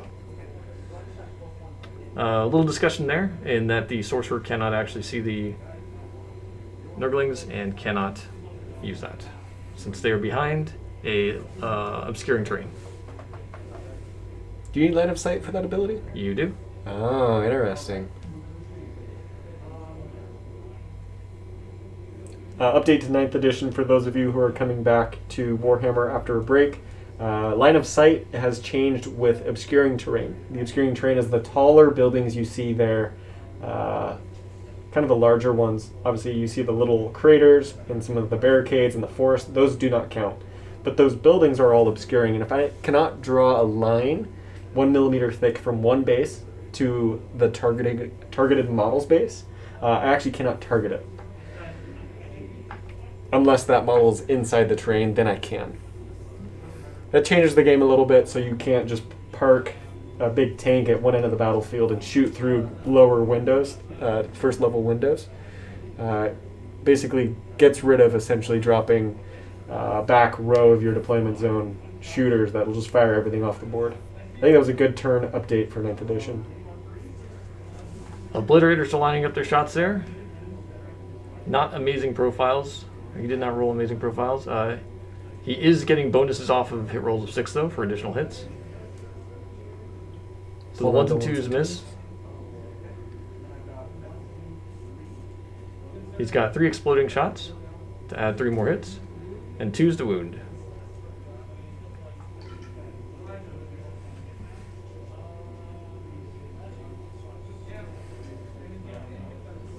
So we've got 12 saves incoming.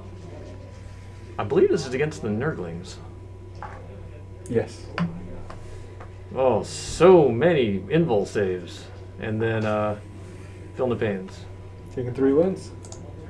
All of that to take 3 wounds. That's something right there. It's not often you see Obliterators just tear into a unit and kill one model. Alright, +1 to hit Terminators, firing into, I'm assuming, the Nurglings. Oh, maybe they're... Oh, they do have plasma, so yeah,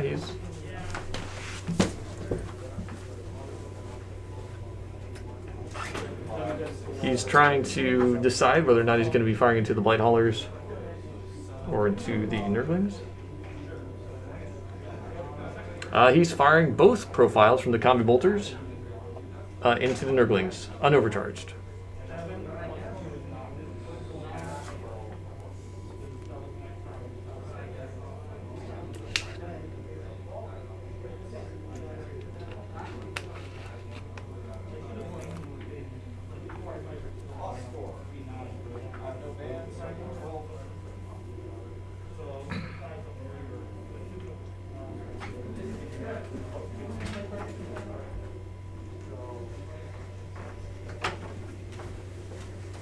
So he is overcharging.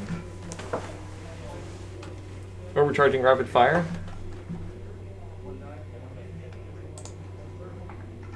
He He's lost one Terminator. Lost 2 Terminators. Oh.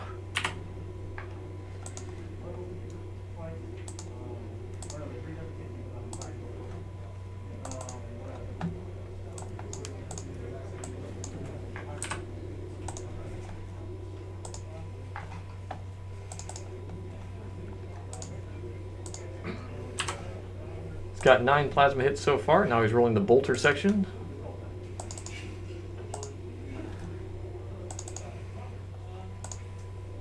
This could potentially remove these bases, but that is a costly attack.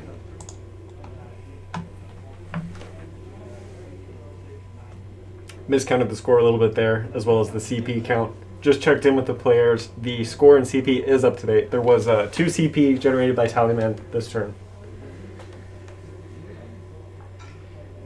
Once again, these are bolters.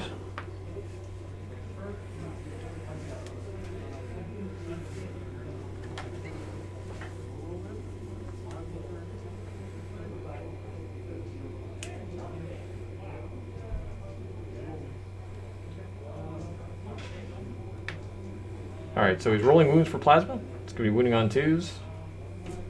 We've got 8 overcharged 2 damage plasma attacks. Or wounds, sorry. Ooh, 2 made it up. Flinging dice across the board. Aggressive rolling, look out. Right.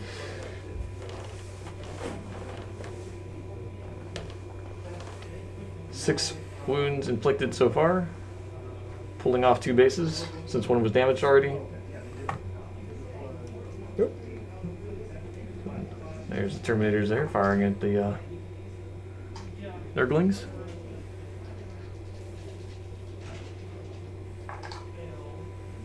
Ouch. 1 base left with 2 wounds.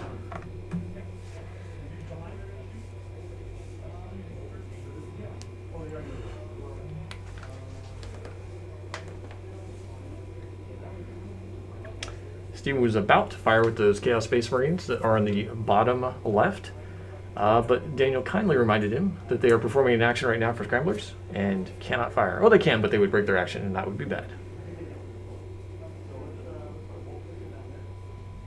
Got some compliments in chat. Thank you, Kyle Perry, for the compliment on great stream, guys. We know, Kyle, we do appreciate it. it. Thank you. And also, we're fueled by your compliments. So thank you, thank you. Asian Pride 389, loving the variety of terrain. Again, special thanks to Eli for the taller grayish buildings there. They've got blue siding. You can see that in this shot here. He actually provided the gray building there you see in that The current gray shot. building. Okay. Yeah, those we purchased for the shot from him, and then the blue ones are on loan. Blue ones are on though. Yeah, the one you can see there that guy's hiding out in.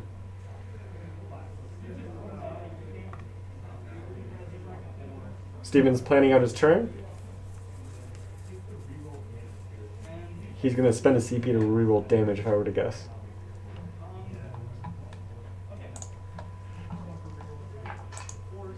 Just rerolling damage. Las cannons, 3 hits, 2 wounds, 5 up invuls.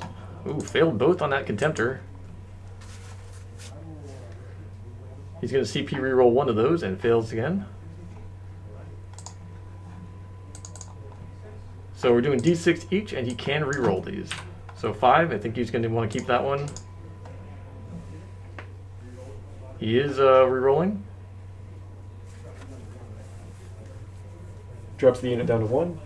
That does 9 total. I think that killed him. Don't they have 9 wounds? Is it 9 or 10? I thought they had 9. Contemptor Dreadnought, 9 wounds. Yep, that takes him off the board. Does he explode? He explodes. Does he roll for it? No, he's got him down as 1 wound, so Oh, I'm he not does? Oh, sure what interesting. happened there. I'm pretty sure it was a 5 minus 1 for disgustingly resilient. Oh, okay, gotcha. Does he have that? I don't know. I don't see it as a thing. Huh. I will message Anthony.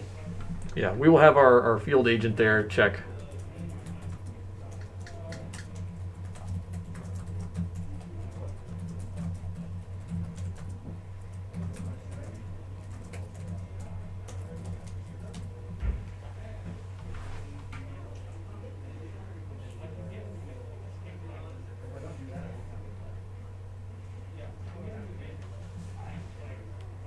Stephen currently talking through potentially spending more CP to get a little more damage.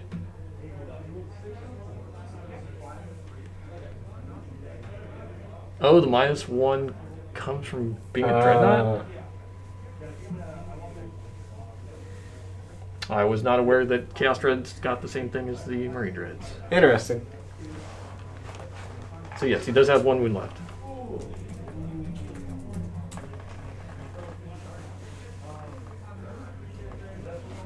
That's good.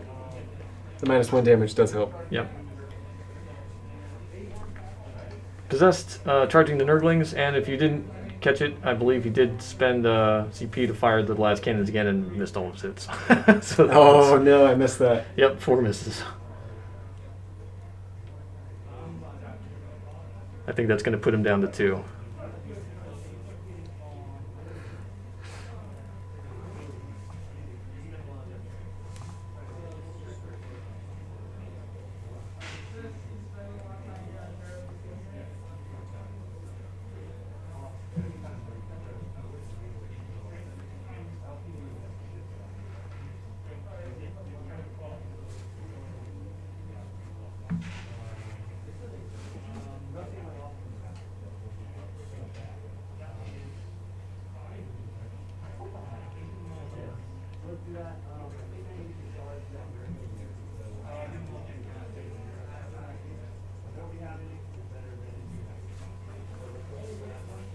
Steven is declaring charge in the bottom for the Terminators into the Nurglings.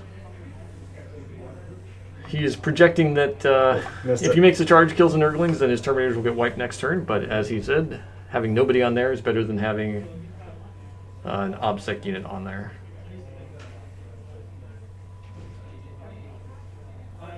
Makes it in, fighting there first. If these Terminators can't chew 2 wounds off of that base, they should probably go back to the war.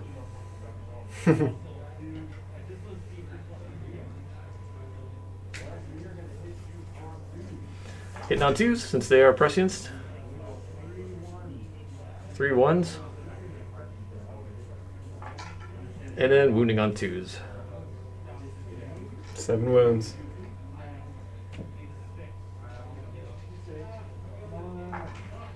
Oh. No, I don't think that's going to quite make Doesn't it. do it. Ouch.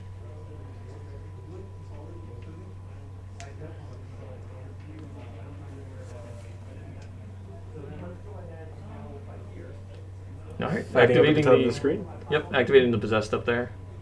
Little pile in, and he's going to touch that base.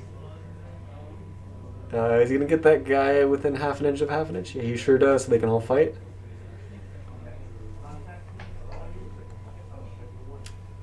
Nice fight club over there. They're getting 3 attacks each this time. He has 8 there, I believe. Steven counting out his dice. 24 shots coming out. Or not shots. This is melee. 24 attacks. 24 chainsword swings. 24 claw swings. It's a tickle fight. 3s and 2s.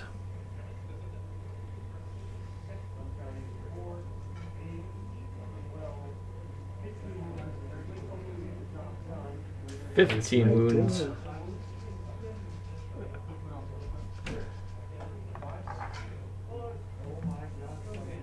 Oh, good rolls here. Yeah. Disgustingly resilient and disgustingly good saves. I don't think it's going to be good enough. Yeah. Nope, you got him. That is not going to feel good for grind them down on Daniel's side. It's going to be tough. 2 units removed from the board. Yeah. And we're at the bottom of turn 2 here on Daniel's turn.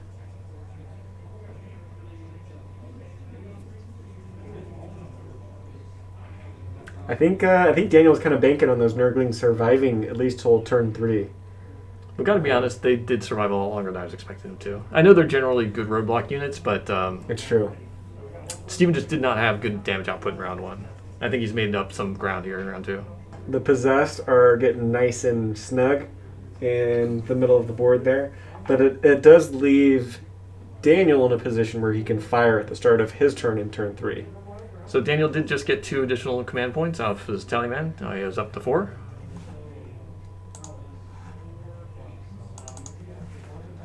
Relic buffs for 4 pinfall on those crawlers.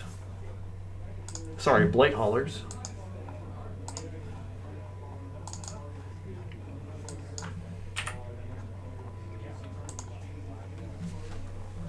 Top of turn 3.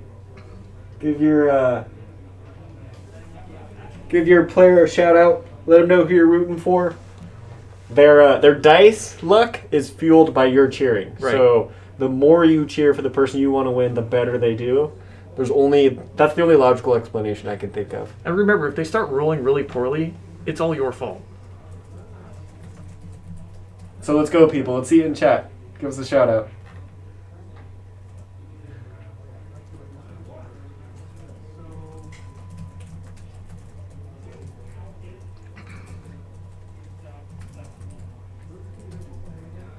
Contemptor Dread upgraded with +1 to hit. With his 1 wound. Blight Haulers moving up. Making for easy fire on the Terminators and then the charge if it's required. Advance on the Plague Surgeon.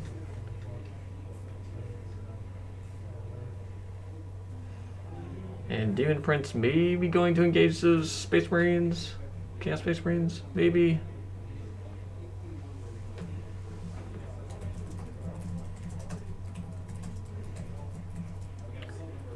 Daniel currently weighing his options here. If he can not overshoot those Terminators and get a charge in and then kill them, he will be in a good position for capping that point for next turn. It's going to be a very delicate proposition.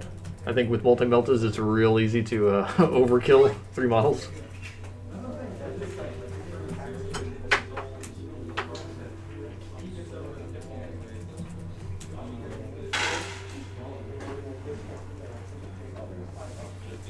Death Shroud moving up. Looks like they are going to engage those possessed. Really doesn't have much of an option there. He's got to get them off the point.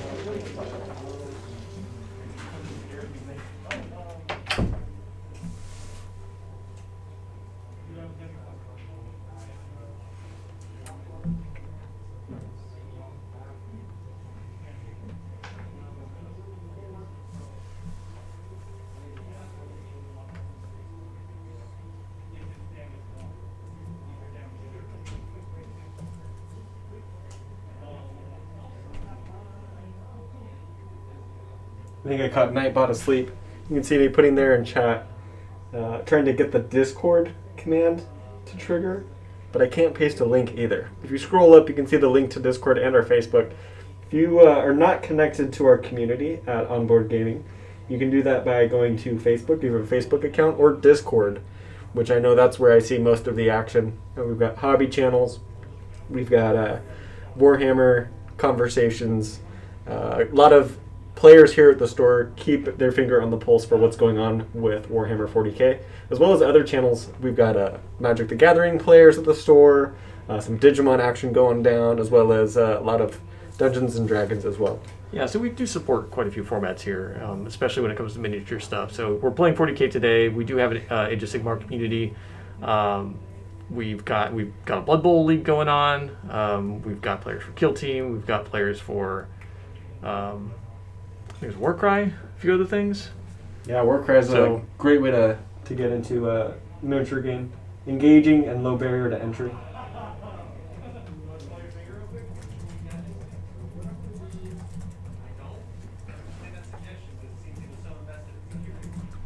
Some very careful ranging out here.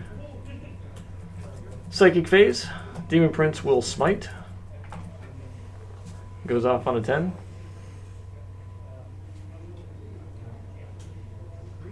D3. For 3. Ugh.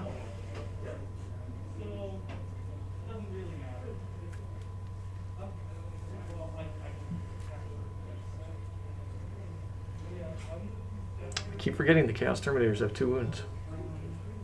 Yeah.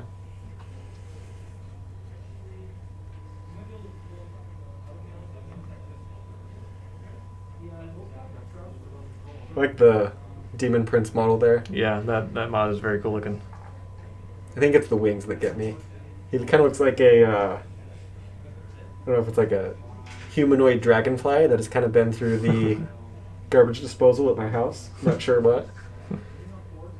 He just looks awesome. Yep. Arch Contaminator is coming from the Foul Blight spawn.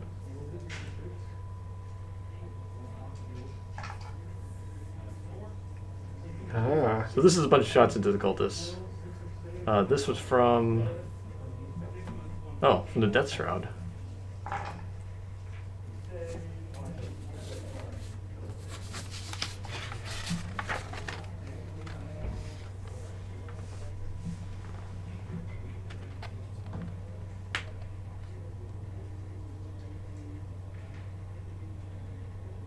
The Death Shroud are equipped with a ranged weapon, the Plague Spurt Gauntlet. Pistol D6. Strength 3, AP 1. Sorry, AP nothing. 1 damage. So yeah, did not know. Wipes out those cultists down to 1.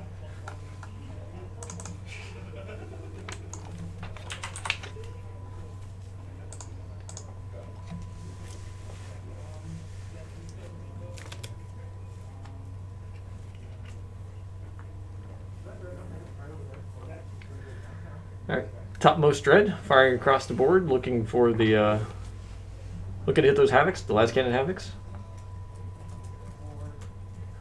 Rockets fire and do nothing. Now firing the Volkites. Hit on forwards, re-rolling 1s. Keep in mind that because Steven is playing Alpha Legion, that all of his stuff is -1 to hit if you're over 12 inches away from it. Not too shabby. So we've got 2 mortal wounds and 9 saves with no AP.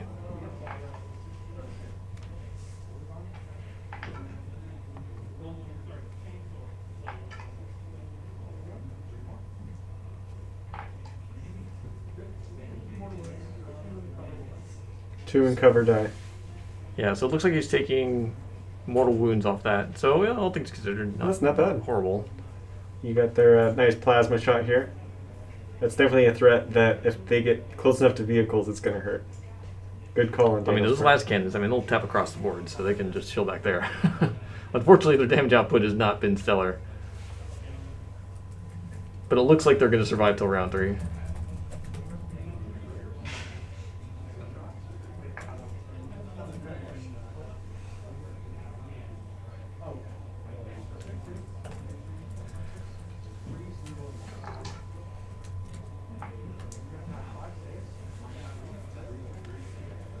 This is 5 saves -3, 2 damage each. This is against the Obliterators.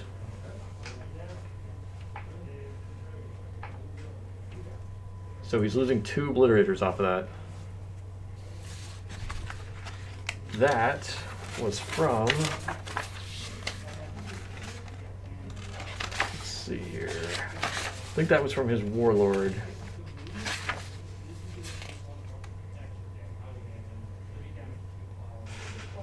Yeah, that was his Foul Blight spawn, using the Plague Sprayer.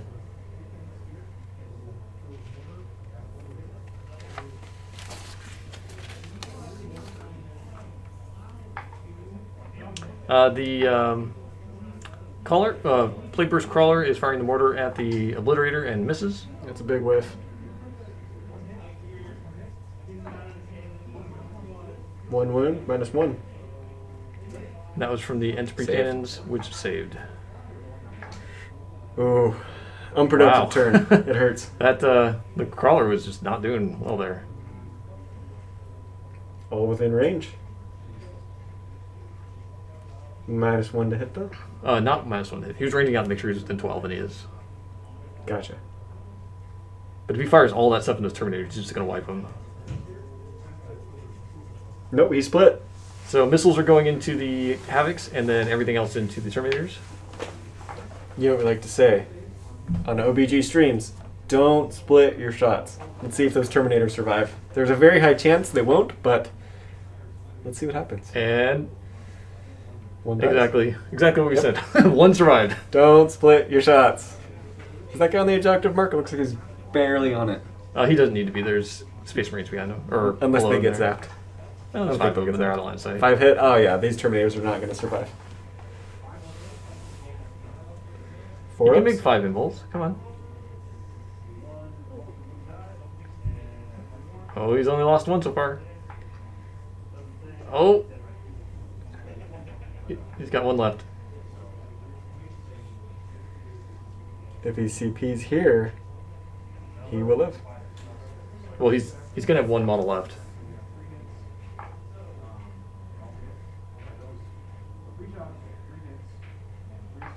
This is for the spitter.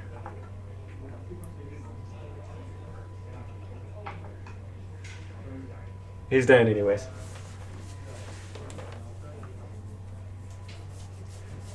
Oh no, he's CP Reroll? reroll does not save against the Melta, loses the Terminators. That puts him down to a 1 CP. Oh, I'm doing the wrong player.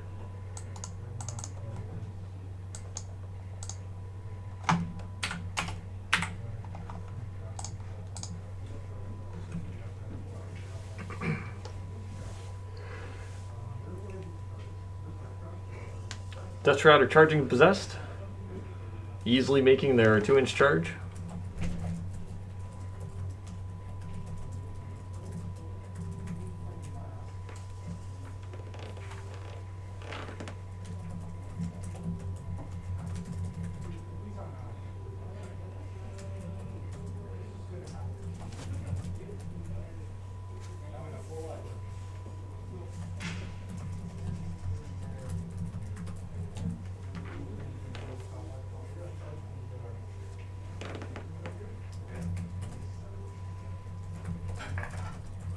And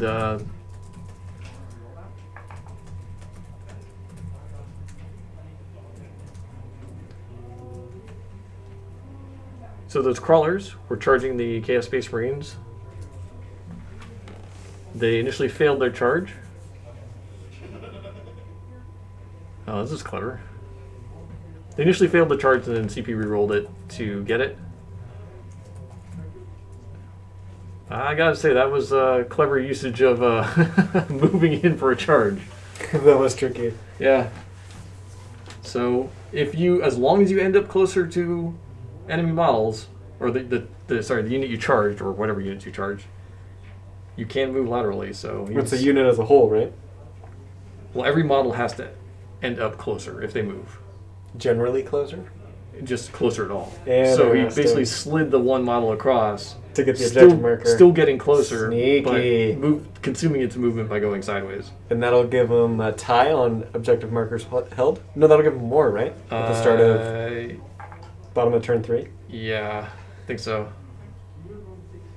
4 saves. Yeah, Mephitic Blight Hullers. If left unchecked, they can do some damage.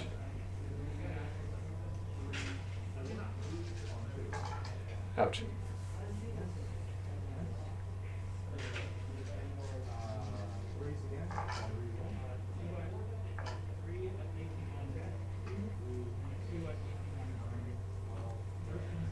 Those are some really good rolls. Those Vegas dice have some residual luck in them. Yeah.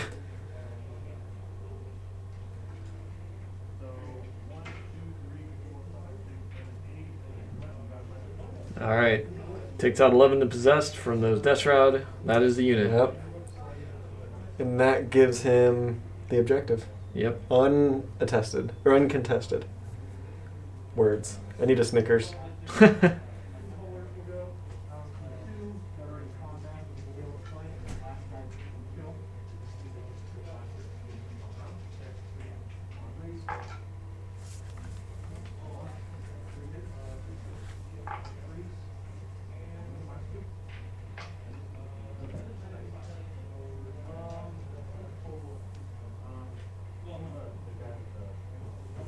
That was Blight Haulers into the Marines.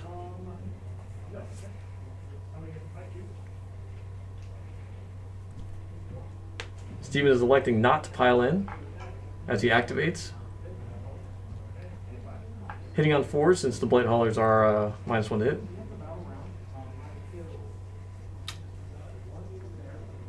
Doing a tally here at the bottom of turn 3. After they do this tally, we're going to take a short little break. Whoa. We'll bring the... So the cultists just passed their leadership check on a 1. He was going to lose those guys pretty easily. We'll bring the players in here for an update just to check in. Hey, your strategy when you started was this. Mm-hmm. What are you thinking now? We'll have a, I'm going to call it a post-halftime update. Yeah.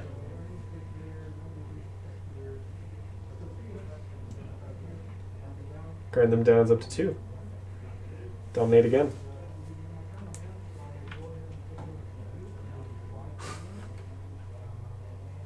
Bottom of turn 3.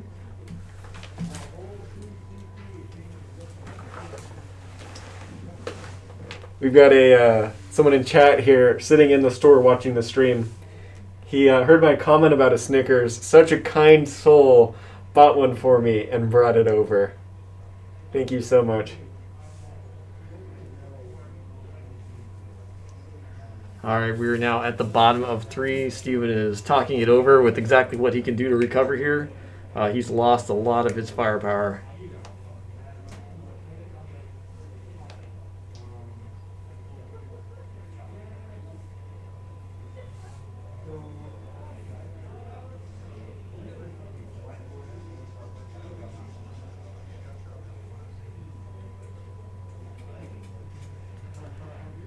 Currently discussing the resilience of the Death Shroud Terminators in cover on the objective. That is a frightening proposition. They do have a 1-up save currently.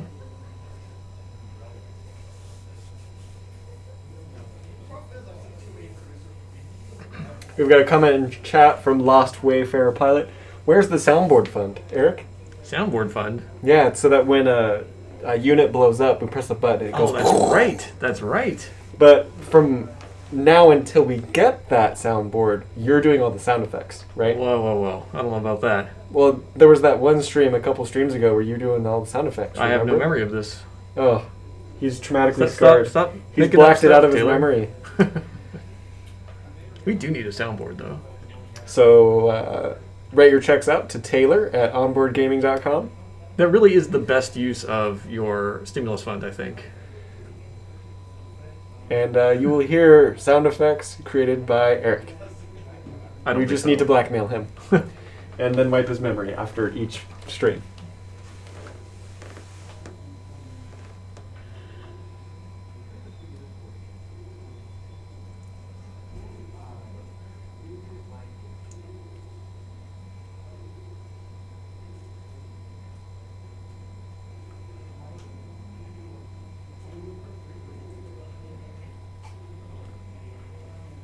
Steven's planning out his turn here. He's running a little short on time.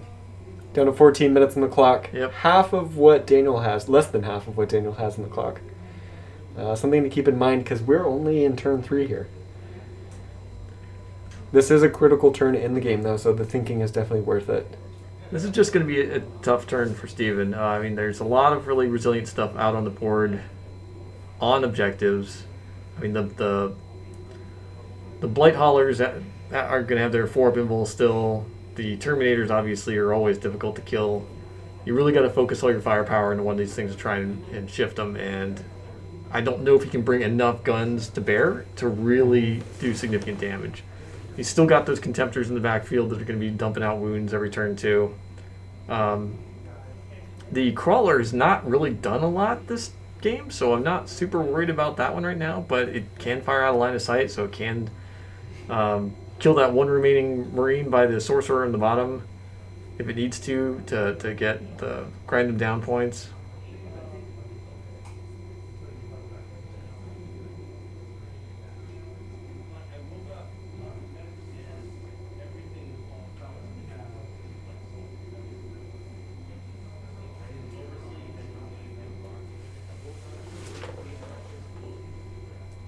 We've got a comment from Asian Pride 389 in chat. Death Guard are in a good spot. They are a tough army to beat. I couldn't agree more. Check the logs. I checked the logs. I only found ants and grubworms and things like that. But Other than that, all of the times we've seen them play on stream, they've done a really good job. Wyatt's played them, Alex has played them. Now we're seeing a competitive player, being Daniel, play them. And I think what I've noticed with the 9th edition Codex publishings is that there is a power creep. When a new Codex is updated, they tend to be the army to play until the next Codex is updated. And as an AdMech player, with the tease a couple weekends ago of the new Codex, I'm looking forward to seeing a new AdMech Codex update with hopefully some power creep. That'd be great.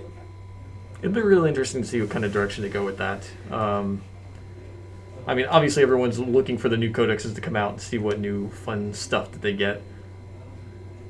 But I think AdMech will be particularly interesting. I know we had a Tyranid player mentioned in the chat that that's the army they play. We've yet to see their codex, and I bet 9th edition is going to be the year of Xenos. Looking forward to some Tau updates You as say well. that. You know, Necrons looked amazing.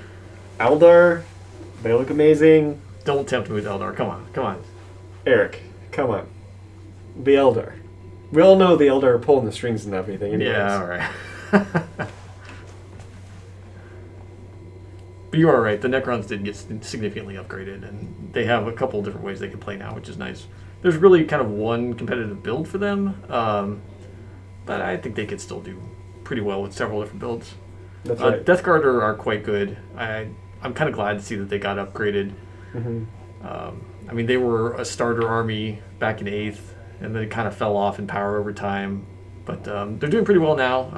I'm not 100% sure on the numbers, but I think that they are second or third in terms of win rate right now for tournaments, behind Sisters of Battle, which do not have a new codex but are still performing very well. They are fantastic. I would consider them a 9th edition codex because of how late in 8th edition they were published.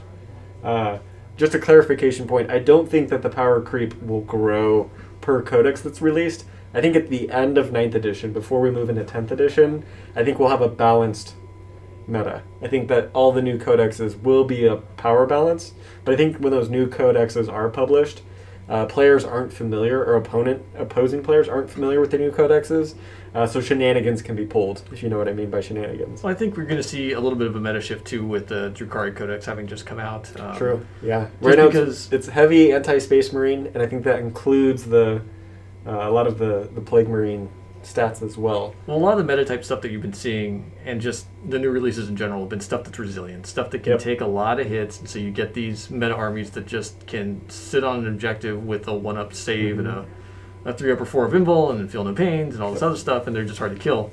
The counter to that is to hit hard. So surprising armies that do well now include things like orcs, which are, they're running in mass. They're running their orc boys. Well, that's where they get the resilience, is not through any defensive measures, just sheer in quantity. bodies. Yeah. Yep. And a big change from 8th to 9th is the objectives. Instead of killing more and holding more, I actually got to do some strategy. And that requires units to stand on an objective and hold it. Or at least the way the meta's working now. It's either do that or deny your opponent the ability to do the same thing. Right, which is what I think we'll see with Eldar. Um, and hopefully AdMech. Kind of what we saw here with Daniel's army, where he kind of stayed back and shot a lot of Steven's army off. I think that the meta will shift to something like that.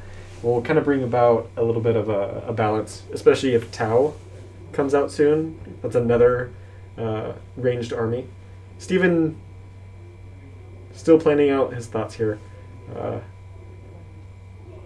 Thinking about what his sorcerer is going to do in dangerous range of those Mephitic Blight Haulers.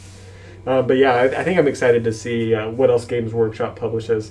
And a lot of that, too, is my high hopes for the armies that I play. I'm sure everyone who plays an army is hoping for the best updates to their armies and not the worst nerfs. I'm just hoping that, similar to the way Necrons got their warriors upgraded to be a meta choice, I hope Tyranids, the Gaunts, get upgraded. Oh, that'd be nasty. I want to be able to run those stupid Hormagaunts. I just want to run 90 of them up the board.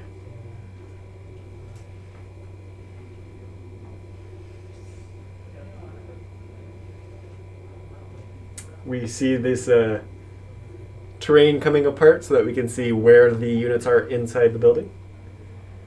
The 2 there is not the number of wounds, that's the number of units destroyed. That's the domination, or no, the grind them down count. Yep. Homeless Pope, you're right. Stephen is running a little low on time, and I hope he recognizes that as well. 7 minutes, just over 7 minutes remaining. 7 to Daniel's 36 minutes. Yeah.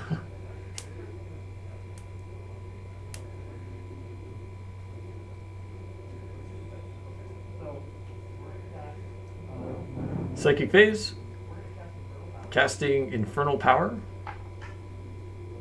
Goes off on a 7. And Smite. Blight Lords taking it, do not get it.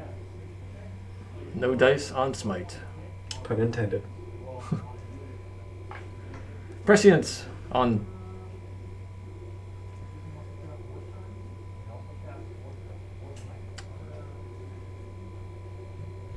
prescience on those Terminators. Deny failed from the Demon Prince.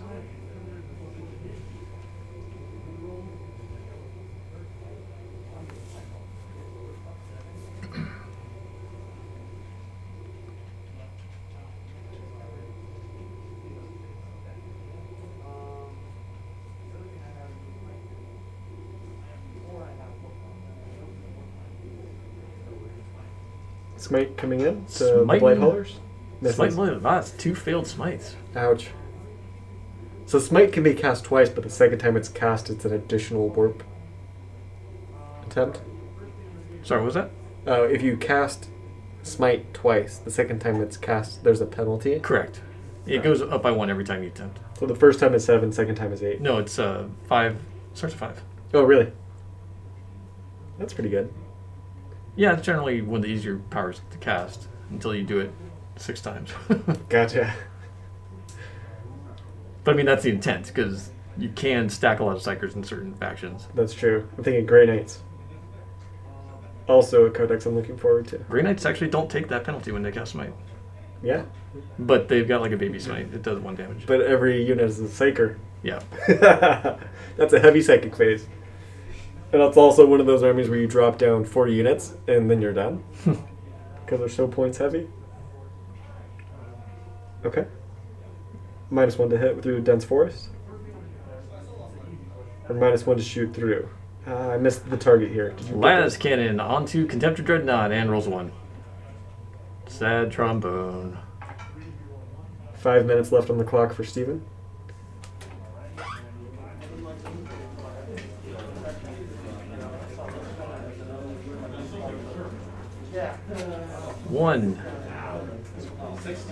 One looks like it was AP -3 attack. I'm not sure where that came from. Oh, that was from the Obliterator, it looks like? Yeah. So kills that Contemptor. And no explosion on that. Spending 1 TP to reroll wounds from those Terminators.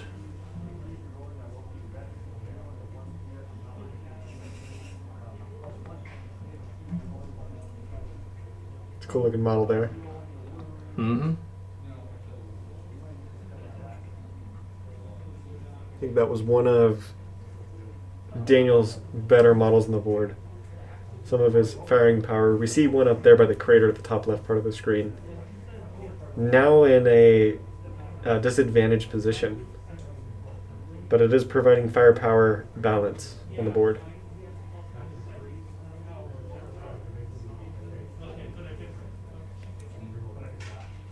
Comparative, Eric, would you say that the balance of the board is even for both teams? It kind of, if I'm looking at it, it looks like Daniel has a pretty good balance with his Mephitic Blight Haulers and his Plague Burst Crawler in the bottom half.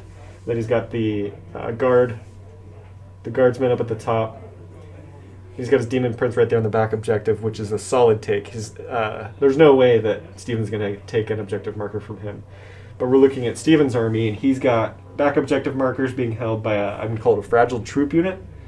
And then up at the top, he's got his firepower, and then down at the bottom, That's his main force, which is going against essentially a firing squad. Yeah, I mean, he's, like I said before, it's kind of a tough position to be in. He's got to take out those blight haulers in the bottom. I mean, ideally he's going to want to kill at least 2, which will force Daniel to either keep 1 in charge range or pull them out of charge range, but then keep them off the point. Checking range all within 12. 2 minutes and 30 seconds remaining for Steven. He's going to run out of time. Yeah. Not overcharging. This is the combi plasma from those Terminators into the blight haulers.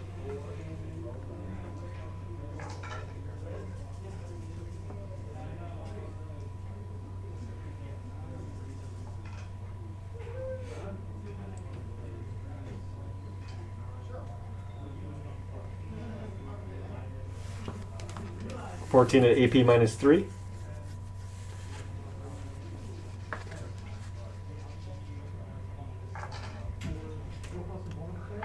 Here's where the 4-up invul is going to really block a lot of this.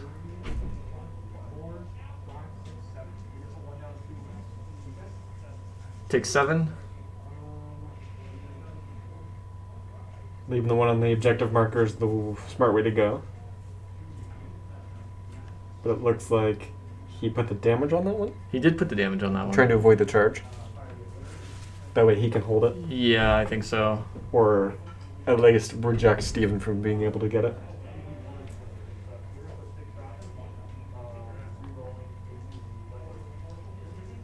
This is actually the Obliterator firing at those Blight Lord Terminators. AP -1 for this, so it's not, unfortunately, not going to do a lot. Yeah, those are not going anywhere soon. They're staying. It's got 6 AP -1 attacks, so he's going to need 2-ups. Actually, it was 3-ups. So he killed 1. I mean, not bad.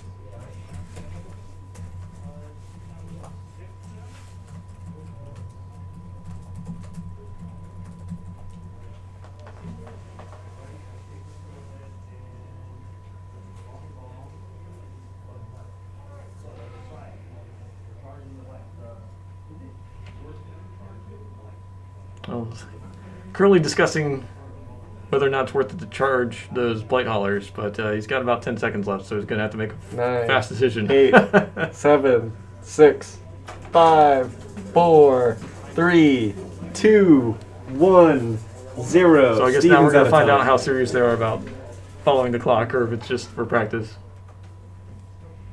Charge fails anyways. That is the end of Steven's turn. All right, guys, we're going to take a quick break. We're going to grab some snacks. I'm eyeballing the Snickers that's sitting here in front of me. Maybe run to the restroom, and we'll be back. We'll talk through what happens when a player runs out of time in a match. Yep, and we're going to have the players in here as well to discuss how the game's currently going. So just give us a couple minutes, and we'll be right back. We'll be right back.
All right, welcome back.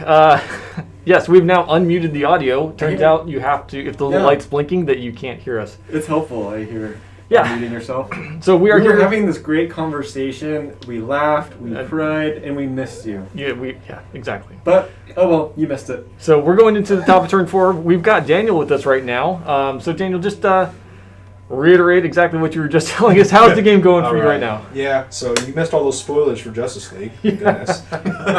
So this game is actually going really well.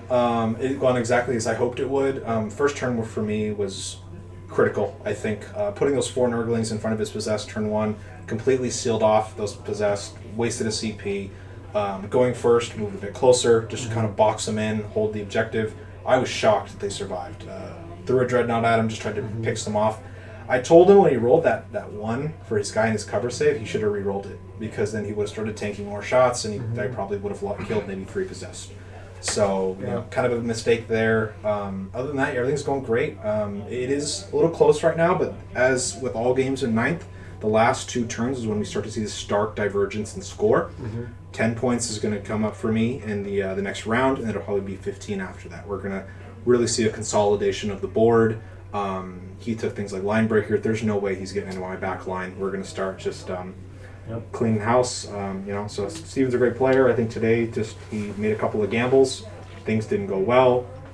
He bounced, and I kind of punished him for it. You know, that's kind of how it goes. So yeah, and just to clarify a little bit, we did talk with the players in between rounds here, and even though Steven is technically out of time, we are going to continue playing until the game is completed. That's right. Yes. And Daniel, your original plan, I think I was a little surprised that your turn 1 because it seemed more aggressive than, I guess, the strategy you described at the start of the turn. Were you sticking to your original strategy? So it was funny. I have a tournament coming up in 2 weeks, or a GT, and there's a list very similar to what he's playing, and I kept thinking he had Raptors. So I was preparing for this Raptor bomb that was going to come in, and then I started moving, and I was like, he doesn't have Raptors. Why did I deploy like this? So I just played a little aggressively, and I kind of wanted to feed him some Dreadnoughts so he would, you know, take the bait, which he did, to try and shoot them. I was very lucky with those wounds. He just managed to not be able to kill that Dreadnought, and I got a whole extra round of shooting. So bouncing all those wounds from the Havocs in the first round, really, I was pretty surprised. I thought, you know, four missile launchers, 4 las cannons, it's going to take something, and he just came out completely. -1 to hit. It's a very significant aspect of that in the game, where -1 will completely cost you. You saw with my Volkites, -1 to hit, I rolled 10 2s. You know? Yeah. Those were all misses. That's all it takes. Yeah, so like you guys said, you know, Steven is technically out of time, but Steve and I are good friends. You know, we're just practicing, you know, getting the motions into the games. So we're just going to keep playing. Usually you just sit there and score and take saves. You can't do anything else, but, you know, we're going to finish up and have a good game. You know, we're not going to do that type of stuff because we're not really playing in a tournament. So sounds good, and that's always good practice, right? It's the clock is there so we know how long we take to play. So like I understand that Steven has to buy you dinner now, though, right? Was that the bet? So it's Lucille's, and then we're going to Korean barbecue, and then Don Del Frisco's, which is a really expensive steakhouse. So it's going to be I'm jealous. Okay. You guys should come. He's paying. Oh, all right. Perfect. See you there. I'm Thanks, hungry. guys. All right, yeah. Go ahead and grab Steven. Will do. Thank you. All right, in just a moment, we'll have Steven come in here and tell us all of his secret plans. I think one of the things I enjoy about the Warhammer community is how friendly it is. There are a couple stores where I've heard horror stories of players that have gone either full tilt or just are super sketch with their play, specifically with newer players. I actually witnessed one player withhold information from a player who's playing for the first time so that he would learn the hard way to know what his opponent was playing. And like, that is just unfair. I don't know about Here, especially between Steven and Daniel, these guys have a friendly relationship. Both competitive players, but not competitive in attitude, and that's what I like to see in a competitive environment. We've got Steven here now. He's joined us in we're going to call it our surveillance lab. We have no windows to see the game. We're literally watching the stream from screens as well here, even though they're on the other side of the wall at a socially distant, safe spot. Steven, your initial strategy, it seemed like you maybe came off a little bit more aggressive, not quite getting to, I think, where you wanted to be by the top of turn 3. What happened, and what were you expecting to happen, and what actually panned out? I think the game and the climate of the game was pretty similar to what I was expecting. I didn't expect him to take such center of the board oriented secondary objectives, such as vital ground and domination. That's a pretty bold thing to do, and so I was like, okay. And my prediction was right. Now, as a Chaos Space Marines player, I've noticed as we start to, our codex kind of starts to get left behind, one thing I realize is the damage is there heavy, but what is not there is the resiliency. So one of the things I think I pointed out in the beginning was I needed to really make an impact and impose my game plan turn one, which was hopefully to remove his midfield presence and kind of hopefully it would have forced him to, if he wanted to win the game, to move forward in the primary and open up the backfield, which Alpha Legion really loves. The problem was I did not impose my game plan enough. So now I'm on my heels, trying to, I'm losing my resources as he's not. So I'm kind of losing a lot of steam here. And that's normal with Chaos if you don't impose what you want to impose. So that's kind of my climate. Got it. Yeah, those I think you had your stuff in a pretty good position initially. Getting the Terminators into the Nurglings, then the whole Possessed Squad into Nurglings, I was pretty sure you were going to be able to wipe them out, but just the dice weren't with you. And then when they survived that extra round, that puts you in a bad position for counterattack. So, I mean, that hurt. And then the Havocs, just not being able to remove the Contemptors fast enough. I mean, your second round in there, it did do significant damage, and then you pulled them out on round 3, but I was really hoping to see those things just focus fire and at least remove one around. But once again, the dice, those saves on Daniel's side were just really good, getting those 5-up invols, and then the -1 to hit.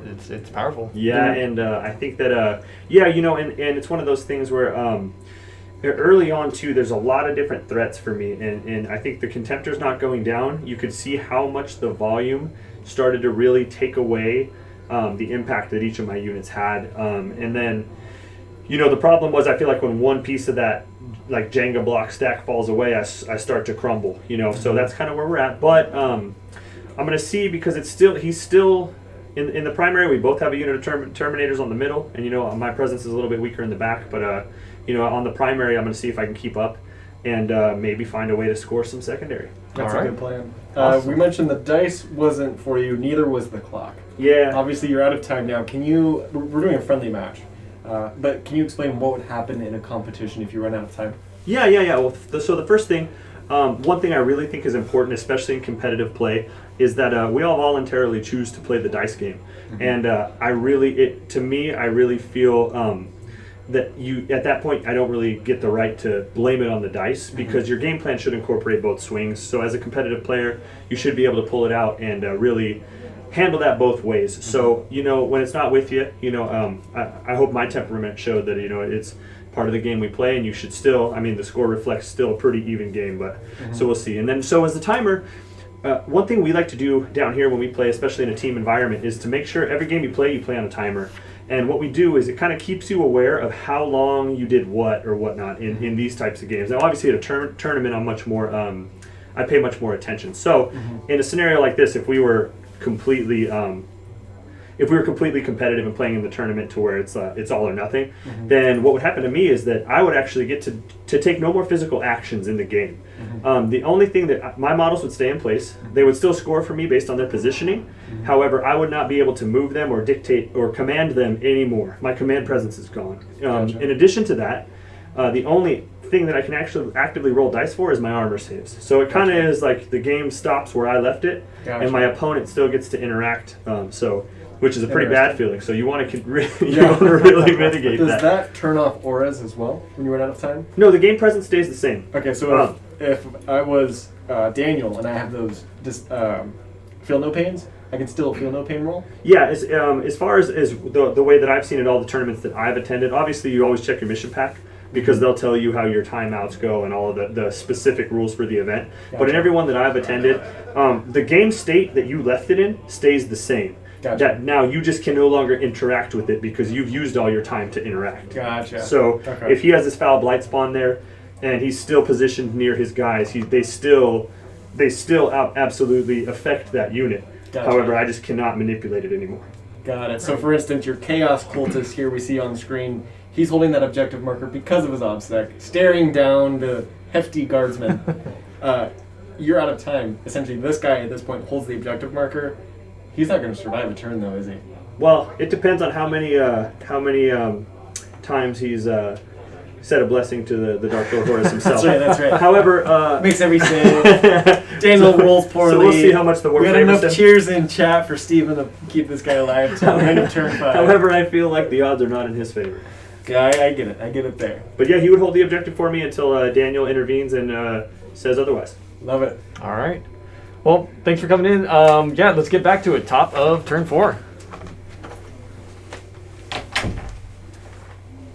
Chat, let us know if you're enjoying the stream, if you want to see more of games like this. Obviously, a lot of you know these players. Wondering if maybe there are some of you that have just joined in on stream and maybe found us based on Twitch referral, or maybe heard about us from a friend that pointed you in this direction. We'd love to know if anyone is new visiting Onboard Gaming or OBG Streams channel. We'd love to welcome you. Let us know in chat.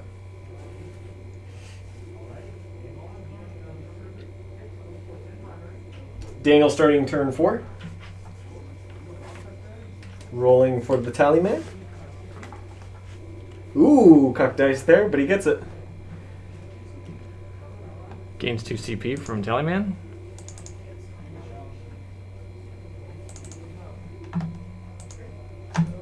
That is a strong ability, I gotta say. He gains 2, so he got 1 for command round or command phase, and then 2 for Tallyman, so he should be at 3 now. Do you have 0 to start? He started with 0, yeah. I just updated to 1 for Gotcha. top of phase.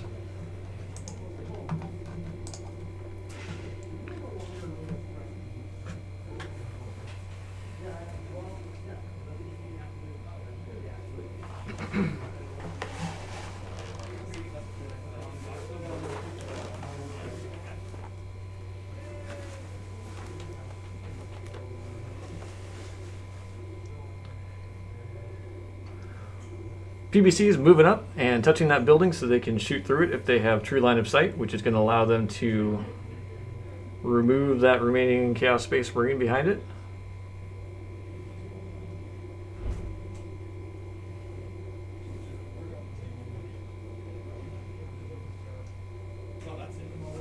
Since most of Steven's heavy hitters have been removed from the board currently, Daniel can now be more aggressive in his positioning. He no longer has to screen from Deep Strike, although technically Steven can use a stratagem to pull a unit off the board and put it back into reserve and Deep Strike it later. But at this point in the game, that would be a risky maneuver.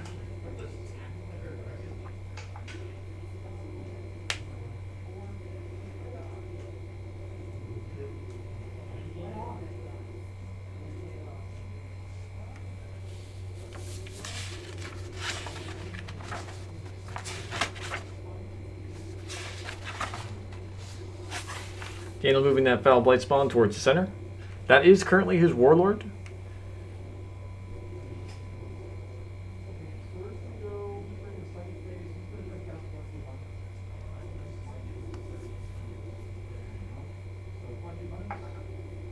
The Demon Prince is casting Fleshy Abundance, which heals D3 heals D3 wounds on vehicles, and so he's healing the Blight Haulers there.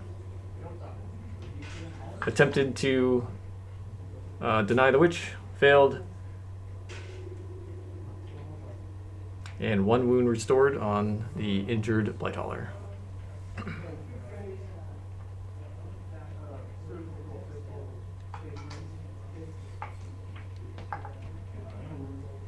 Plague Surgeon firing in Space Marines and no wounds there. Foul Blight Spawn firing at the Terminators. He got to reroll the amount of attacks due to Viscous Death.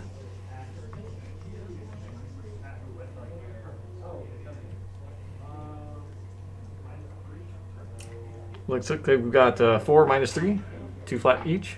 Rooftop battle. Taking out 2 Terminators.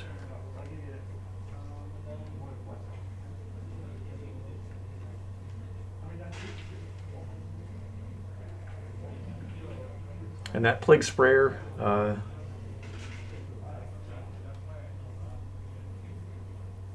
Oh yeah, okay. I was just checking. The plague sprayer is technically one of the flamer type weapons, so it does not have to roll to hit, and is not affected by the hit modifiers from the forest.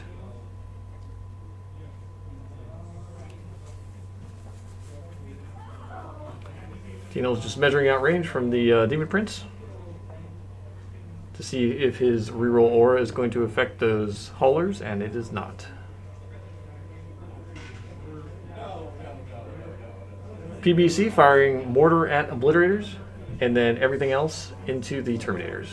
The PBC being the tank there. The Plague Burst Crawler. Saved. That was the entropy cannons into the terminators, and the invul saved it. We got 1 at -2 on the obliterator in the top. Takes 2 damage.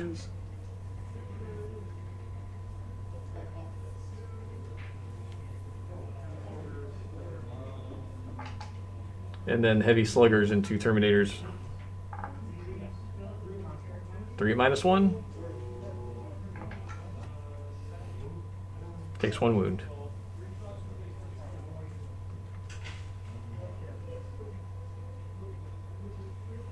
Almost knocked over a tree there.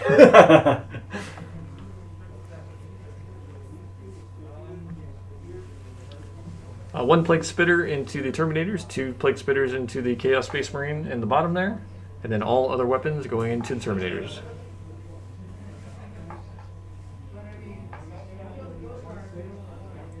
One at -1 on the Marine there. That kills him.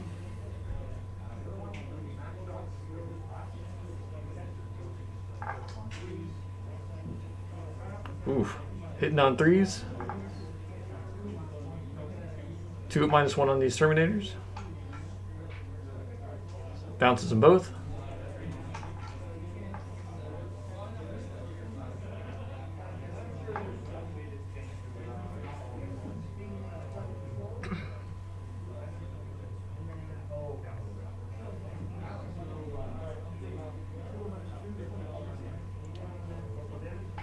We got 2 at -2 on those Terminators. Takes 1, so 1 Terminator out. So far, they're absorbing this fire pretty well. It's when those dense forests, dense forests come in handy. Yeah. Okay. Slow rolling. If he can get.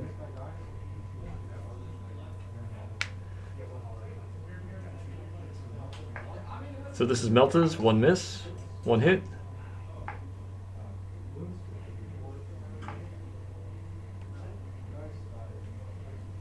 So the reason he's slow rolling right now is because if he takes out that frontmost model, the rest of them are in the forest, and they are now -1 to hit.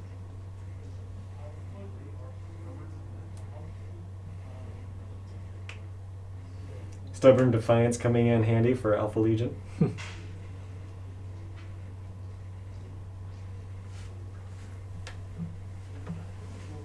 So they're able to bounce quite a few of those multi-melta shots. So that was pretty good. Daniel is now using the Contemptor to fire the missiles and Volkites into those Terminators, trying to remove them. Hitting on 4 since he's firing through the forest and their Alpha Legion. Saved there, so no wounds from the missiles. Here comes the Volkites. Hey-oh! He rerolls those ones. Alright. 4 automatic. Well, it's 4 additional Volkite? hits there because he's bonusing. Smoke and Mythic said it right. That's a lot of dice. Yeah. So 9 2-up saves and 1 mortal wound.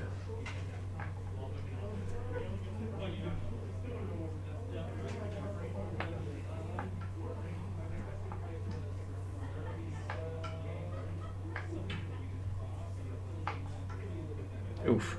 Takes another one. So he loses 2 and takes a 1 wound on 1. So that's pretty good.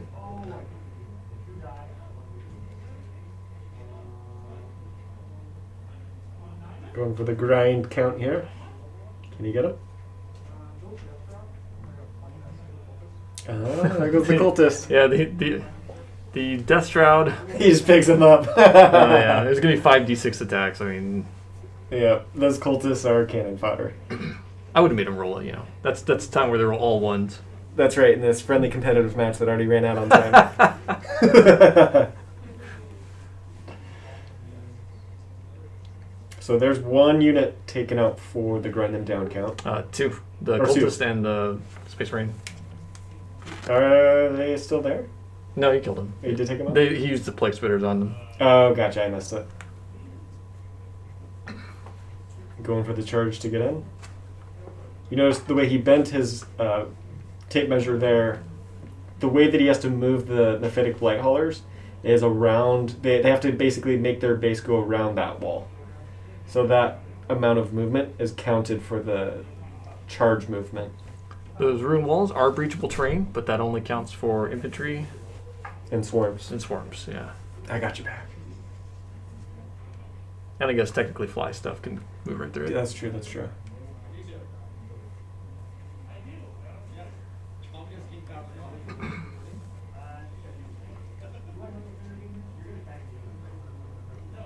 Going for the heroic intervention here.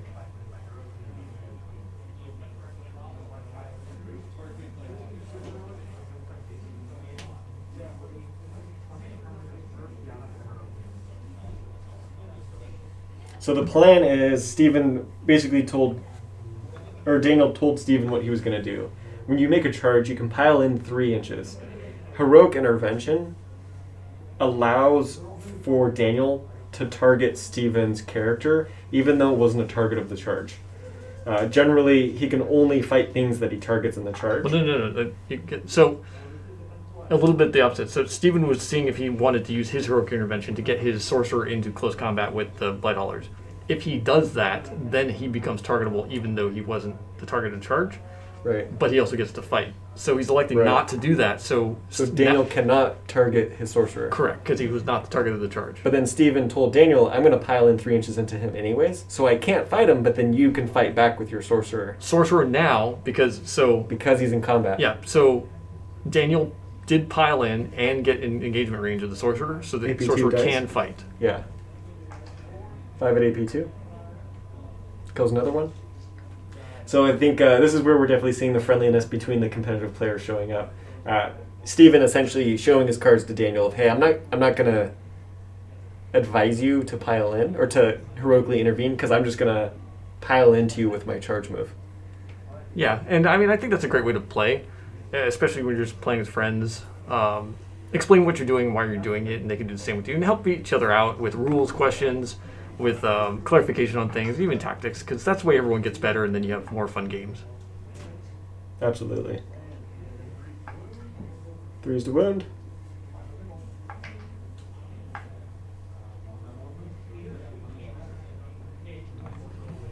Leaves 1 down at 1 wound. Sorcerer swinging back. Misses 1. 5's to wound. This is a force sword, and it kills one. No explosion. Off the objective. Whoa. Is he gone? Oh, he Got a has little edge there. he has stated that it is very slightly touching. All right, snuck So- by on that one with a Yeah. fraction of a millimeter.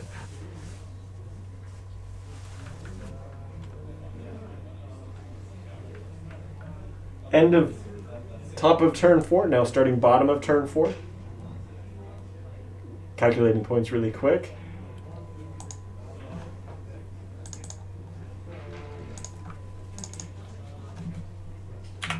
Going up to 2 CP.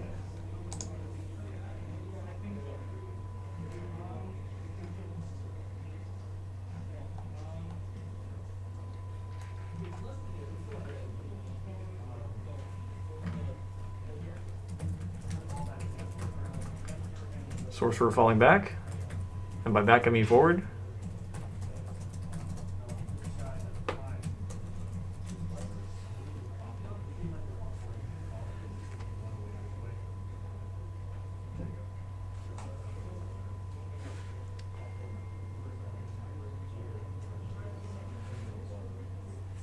Checking to see if that Terminator has enough fallback move to get on the objective.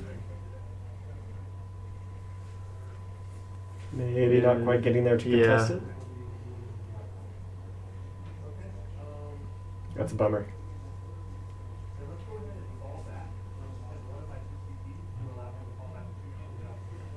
Alpha Legion using a strat has 2 CP to fall back and shoot. I think it's 1. 1 CP? Yeah. 1 CP. So he's going down to... Oh, he's using one of his 2 CP. Right. To go down to 1.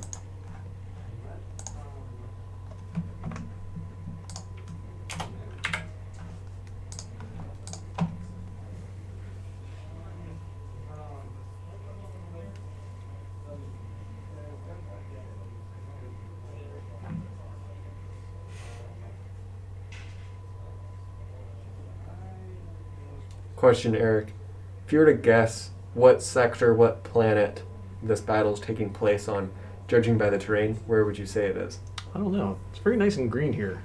It's got green and it looks like some gray earth. So it's got to be a rocky area, right? This isn't very grimdark. We Not need to really. throw some more grays on here. It's true. Set some of the stuff on fire. Could ask one of the guys for a match. Yeah. Set those trees on fire. Wait, didn't you paint those? Yes, please all set my Eric, trees why on are you fire. suggesting to light your own trees on fire? That's a terrible idea. Because it's grimdark, that's why. Ah, I see. I see.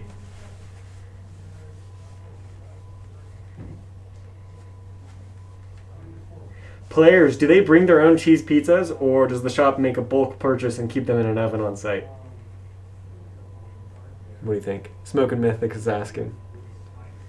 His excuse is he's new to Warhammer, in case you couldn't tell. I think with the coronavirus, the eating in shop has come to a halt. But I definitely like the idea. Maybe we add a fund for a pizza fund. Cheese pizza freezer? Oven. Cheese pizza oven, so it's hot and ready. Oh, yeah. It's not a bad idea. Yeah. We do have an Arby's in the same parking lot, along with a McDonald's and a Burger King across the street. Plus, there's a taco shop across the other street, which is fantastic. And there's a restaurant next door called Comstocks. They're like diner-style food, would you say? Not really sure. I've never actually been there. Burgers. Yeah, it's like a family-owned diner-style Huh. kind of place. But no pizza. No pizza. How sad is that? Can't even think where the closest pizza shop is.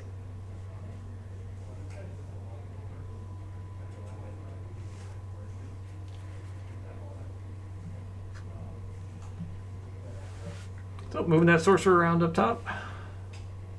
And moving the obliterator down a little bit so we can now be in the building, get line of sight on those light haulers.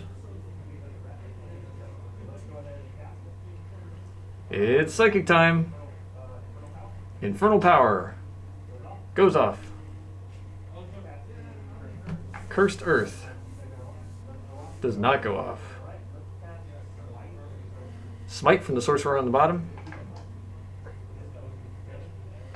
goes off on the 7, does not get canceled.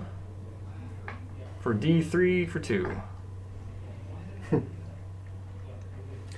The closest pizza is in our hearts all along. Great joke, Lost Wayfarer pilot. Smoking Mythics, good evening from the West Coast. I love Custodes. Good morning or evening or every time in your region. Hey, good idea. Chat, let us know where you're tuning in from. Also, I'd love to know, what do you do when you watch our stream? What have you been up to while you've been having the game? Do you give the streamer full attention? Do you have it going on in the background while you're doing a hobby session? Perils of the Warp there. Oh no. So he takes 2 and then an additional D3. That. Ooh. Alright, well that was kind of rough. So the sorcerer, perilled, did 2d3 to himself, died, exploded. But did mortal wounds to other stuff around him, so mission accomplished.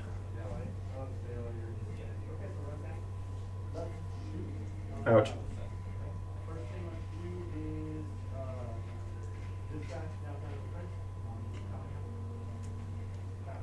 Remaining las cannon. Selecting targets, firing at the tallyman. A little Hitting on coaching a there 3. from Daniel. reminding him that he can get rid of That's that a hit and a talent wound. limit. Oh, makes a 6-up invul. That's unfortunate. I mean, he really had just like one chance there to brain that Tallyman, but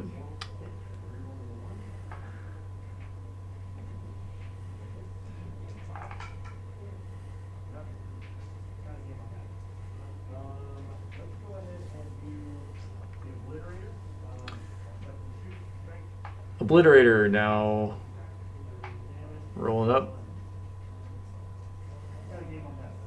Not a great roll again for the Obliterator. Firing at the Blight Haulers. -1 to hit. 2 hits. 1 wound. Does not save. Takes 1 wound.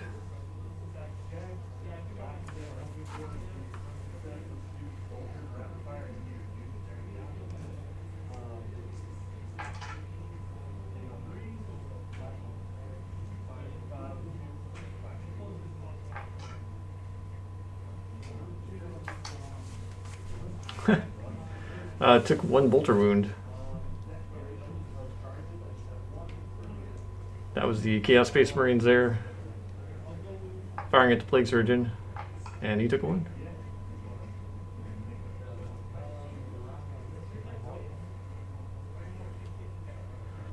Going straight to the charge phase. Charge and makes it. And we're punching. Trying to get some points here for Assassinate.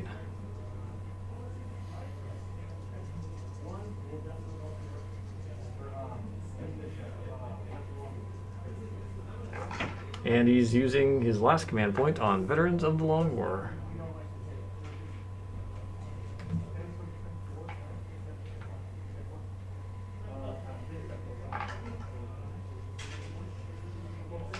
Oof, only 1 4-up save, but then feeling the pains it for no damage. Swinging back, hitting on 3s.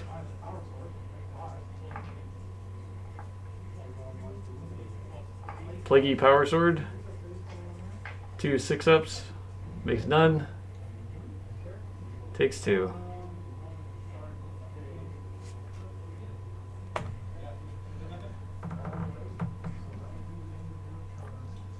End of turn 4. More points for Daniel's grind them down. Alright, we're going top of turn 5.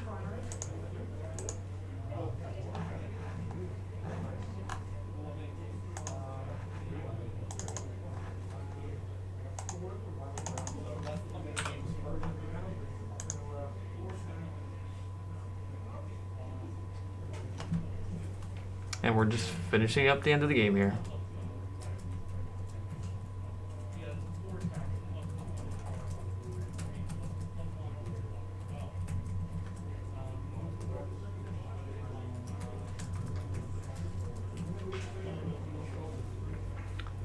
Move is completed. Plague Surgeon heals himself. I missed the Tallyman roll. Did he get it? I did not see it. I think he's just finishing out his turn here.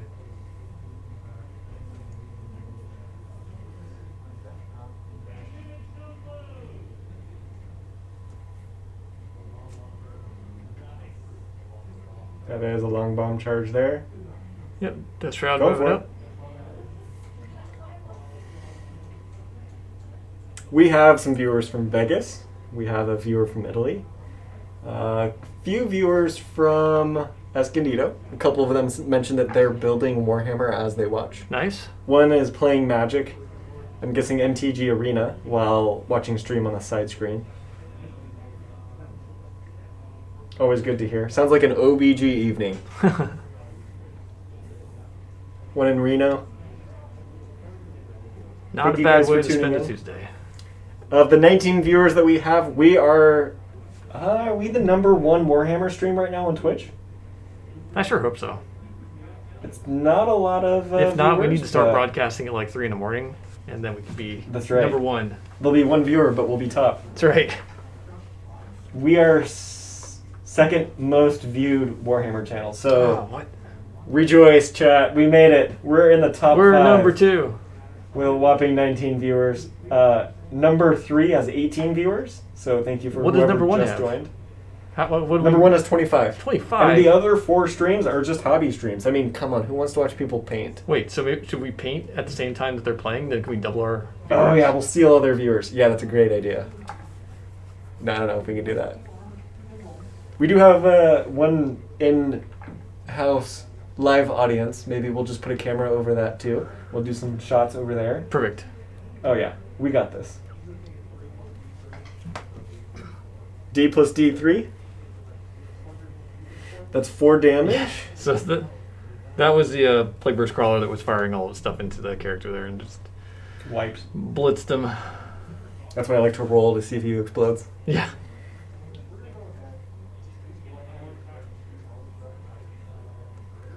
Blade Haulers firing into the Obliterator.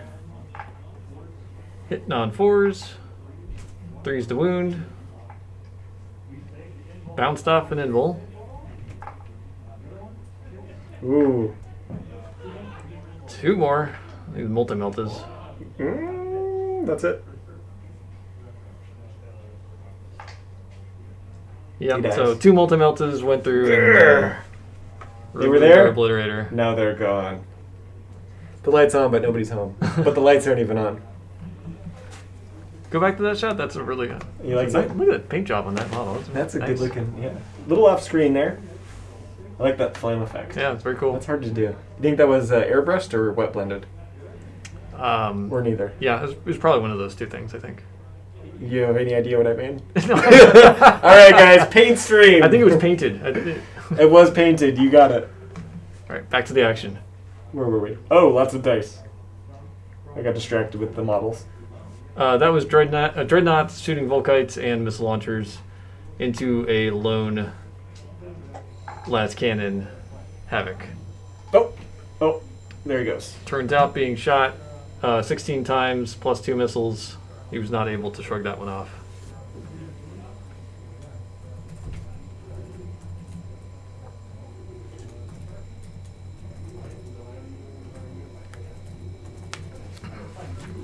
No charges. Into the fight phase. We got 2 hits from those Marines into the Plague Surgeon on the bottom left. And now he's swinging back. Hitting on 3s and wounding on 3s. 3 minus 3 is going to need some 6s. He's going to need a bunch of 6s. He gets no 6s. Ouch. And Steven is rapidly running out of models.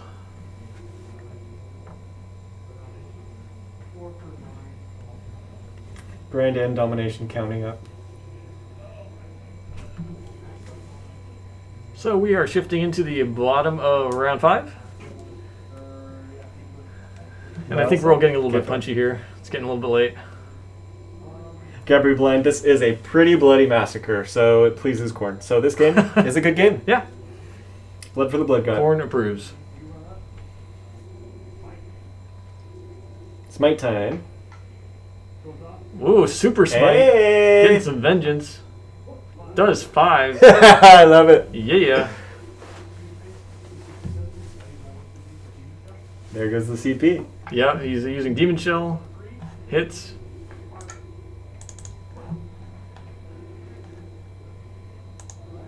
Does a mortal wound.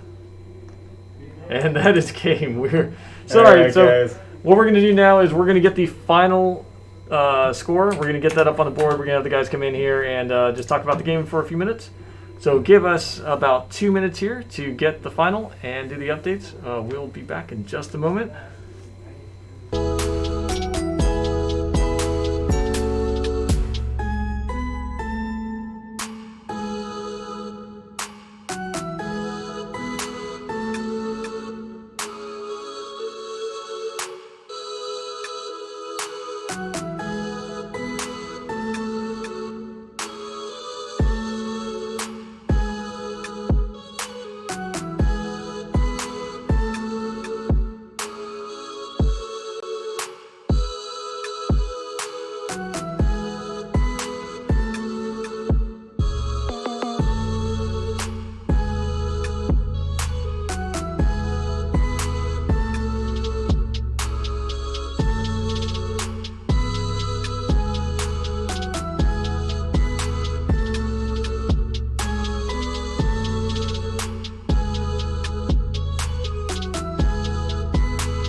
All right, welcome back. We have the final score on the board right now.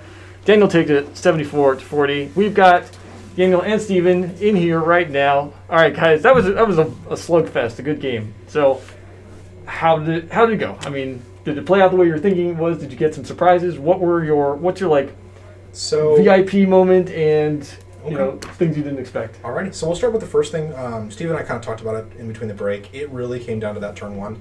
I think Steven really needed to perform against those Nurglings, and I think making so many saves it cost a lot because again it got me 15 primary, and if you can get 15 primary turn 2, you're already off to a good start. If you can maintain that momentum, it's going to be there. I think the Nurglings not dying also paved the way for his Terminators to be back more, and I was just able to kind of screen him out a little bit more. Yep. And then once he comes down, it's like, okay, you kill some stuff. No, I'm gonna punch you. Nurgling Wall. Yeah, Nurgling Wall. It's worth not having -1 toughness. Having a mid-board presence is extremely valuable. It has saved my bacon many times. So, most key moment, I would at least critical moment for me is I love Death Shroud. I love how they fight. When they just go into a unit, they just kill it. Like it doesn't matter what it is. So I wouldn't say it's necessarily the critical moment in the game, but that was my favorite. The critical moment was the Dreadnought making all those saves and just being able to tank so many attacks for 2 turns, and then being able to just dish out more damage. He's able to just really start thinning his ranks. And absolutely. That's what Volkite Contemptors do. I expect maybe seeing a nerf in the future. I hope not, because it makes Death Guard extremely less good because they don't have that firepower. Are you thinking that they might get a points increase or some other? So I think what's going to happen is the Tollkeeper Relic is probably going to be core infantry only, because right now it's just core units. So Dreadnoughts are core, or Contemptors are, so they get the exploding 6s, and that's just makes them really good. And you can give them AP1 with an exorable, but it depends what you're trying to do. This list, I want the 4-up invul on the haulers. It's worth giving up the AP -1 because you go against Salamanders, Valorous Heart, they ignore it anyway. So just try dump shots. And see more of your thoughts. Yeah, I think that for my thoughts, first thing, I think credit where credit's due. I think that tonight Daniel was the better general, and I think the score reflects that I'm okay with it. I think that as far as the game plan and how everything went, I think, not to beat a dead horse, but yeah, I think the impact I had on turn 1, with Chaos having 1 wound still and not having any mitigating factors, if you cannot take away the ability to get hit back, then when you do get hit back, it's always more meaningful than the damage you dealt. And I wasn't able to stop that tonight and really, like I said, impose what I wanted to do, which, really just, it kind of snowballs as that goes. That was all right. I thought there were some key moments. I don't think I had a lot of really successful key moments this game, but I could definitely feel the key moments that did not go my way, if that makes sense. I felt several of them. I think the first one was, I think my key moments, what I'll say is I think my positional mistakes were the biggest thing there to note. So I think that, the cultist positioning and a little bit could have been a little bit better, and I might have been able to mitigate a little bit more. But all said and done, it's and once again that reflects. So I think that as far as the outcome of the game, it was both of our game plans. They both had a capacity to work, and I think that Daniel was able to impose his. So it kind of showed. But I did think it was an enjoyable game. I had fun. Yeah, good. Awesome. It's always a pleasure fighting Steven. It was nice seeing your sorcerer blow up too. That's only happened to me twice. And, it's fun when people blow up and it's like, haha. Well, take an extra D3. I got a question for you guys. With your secondaries, and now after playing the game, would you choose different secondaries? No. Yeah, I think that's an easy one for Daniel because when it goes your way, your choice was right. I think for me, what I did, so I had a couple. These were meaningful selections for me in the sense that, I've only had 1 game to collect data with Assassinate versus Death Guard. I know most people are running a unit of Death Shroud, and but they also are very character heavy with a very most of their characters, more than half, have no invulnerable save.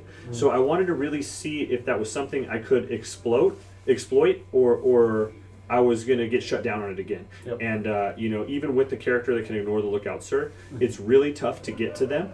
So I think what I wanted to learn I did was that I think that after a couple games of data on that, it's just not the right call. against Death Guard. I don't think I would take it again. I took Linebreaker, and I think that Linebreaker, the intent was to do what it did. I wanted Daniel to not play the middle of the board, or have to make a really tough decision. He's going to play the middle of the board and leave holes in the back line, or he's going to play to screen and have a very small presence in the front, and he did. It was only Nurgling. So my prediction there was spot on. The difference was my ability to capitalize on it, and the first turn denied me that ability. So Linebreaker, I think, it's a 100% risk and 100% reward, so for me it was in the downside there. So Linebreaker is always like that. My general consensus on it is that short board edge missions are usually a poor choice for Linebreaker, but I felt like he had so few units that I was going to try to exploit that. Gotcha. Alpha Legion's very mobile, that's why Scramblers are so easy with them. You saw I was able to use Renaissance Infiltration and pick up and come back down, so I was trying to really exploit that, and as the game kind of evolved and kind of was a roiling thing, I was going to try to snag the holes as they opened. The problem was I got deleted a little bit too quick. So that's my consensus on those. I was a little surprised. I didn't expect a domination pick from him. Crafty general. And I saw in his game plan, I was like, okay, I see as his army imposes what it wants to do. That was actually a solid pick for this for mission one, for objective mission. I was like, I thought it was a pretty crafty thing in his perception of how the battle was going to take place. So that was good on you. I thought that was sick. Thank you, sir. I think looking at your secondaries, Daniel, despite having success tonight, if there was even a slight sway, even in just the balance of dice rolls, and you had grind them down in domination, that would put you back on your heels. Would that make you regret bringing those two? So for me, I was actually torn between Grind Them Down and What We Stanley Fight. I think that Grind Them Down was better because he has cultists, he has a lot of units that I can just start picking at. Because you notice the first 2 turns, I didn't kill anything. And it was just like, bad shooting, or like I'd whittle you down. I really wanted to take Grind, because if I lose my Terminators, if I lose my Blight Haulers, I'm still in the game. I can still fight with the Contemptors, the Death Shroud can still fight. And also, if you take While We Stand We Fight, you can't use them the way you want to. Like, I can throw my Haulers away if I need to with the 4-up Invuln. And this game was very close to going one way. If Steven had killed the Nurglings, he would have been in a great position. And that was why I didn't take While We Stand We Fight, because now I can't throw them at him, right? And it was a better choice. Vital Ground and Domination, like I said, I wanted Steven to be in the middle of the board. I wanted him to deny me those objectives. I didn't want to be there. Yeah, he didn't want to. He was trying to get back. I had enough to be able to screen him out sufficiently. So that's why I moved forward. And I was like, well, if I can, consolidate my rear, I can move up and take these objectives, and then force him to deal with me on those objectives. Or else I'm getting 3 points a turn, 4 points from Vital Ground. I'm just going to start picking up points. And I think that's a really good.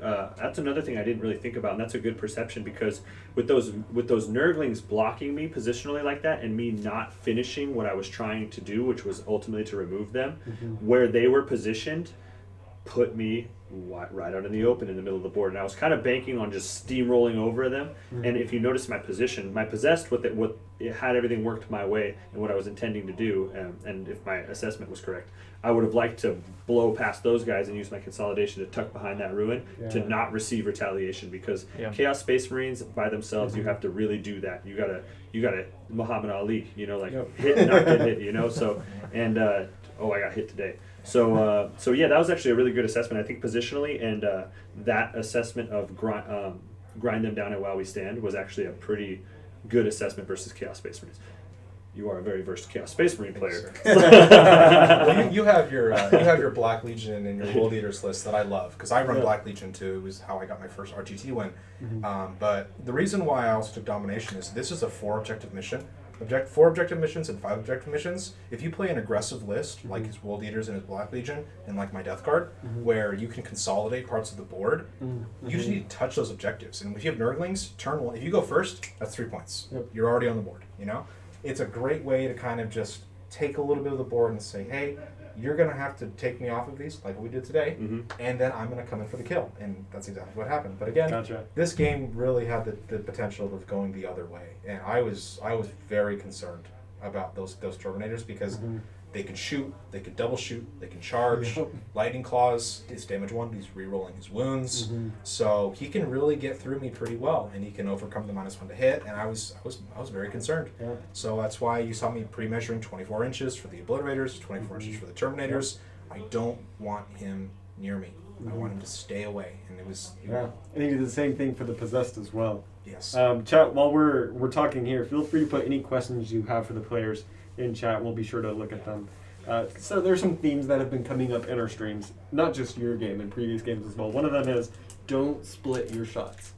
Have you had instances in this game where you regret splitting your fire and having what you were trying to accomplish not happen because you split fire? Yeah, I don't think so. I didn't split fire this time, right? Not so much you. I actually think I saw it from Daniel a couple Right. times. And And actually, one was a key unit that was a morale save. It should have failed its leadership test. Uh-huh. But it didn't. But it So did, it stayed on rolled the a board one. extra long. Yeah. And also, that was, or I think a turn later, where you left one las cannon havoc alive. Yep. So that's why it's beneficial. Like, if he fails to save, it's dead. It benefits me. But if it doesn't, next turn, that's a grind them down point. So sometimes, for me, splitting fire is very... If you want to wipe a unit entirely, like if you just want them dead, don't split. Just throw everything at them, right? But if you want to just kind of whittle them away, like those 5 Space Marines on his objective, I just wanted to kind of plink some off, take some wounds, so that he is, aware that these guys are probably going to die in a turn. So, he needs to have someone back on that objective and holding it. I want to keep him honest in his backline. Me, I could be a little bit more loosey-goosey in my backline, and I was. I left a couple of openings for scramblers. That's my bad. Left a tallyman out of the way. So there's a little bit of sloppy play there. I need to start picking that up for the GT. But, split firing is... Sometimes it's good. And also, especially with that Plague Rush Crawler, I had to split fire because I didn't really have that many juicy targets. Sometimes you don't want to shoot a mortar at Terminators. You want to shoot entry cannons at them. Yeah. Yeah, I think the never split fire is something that I think is in casual play or kind of like not something where it's not as every little minutia is looked at. Yeah. It's generally kind of like a better assessment because you just get the job done and know you're going to get it done. Yep. But I think when it comes to this, where a lot more stuff is dictated and you're looking into certain really specific results, I think it comes into understanding what your weaponry is, your likeliness, your statistical percentage of getting it done, and also, flat out, some weapons are effective some places, and then some weapons are effective in others.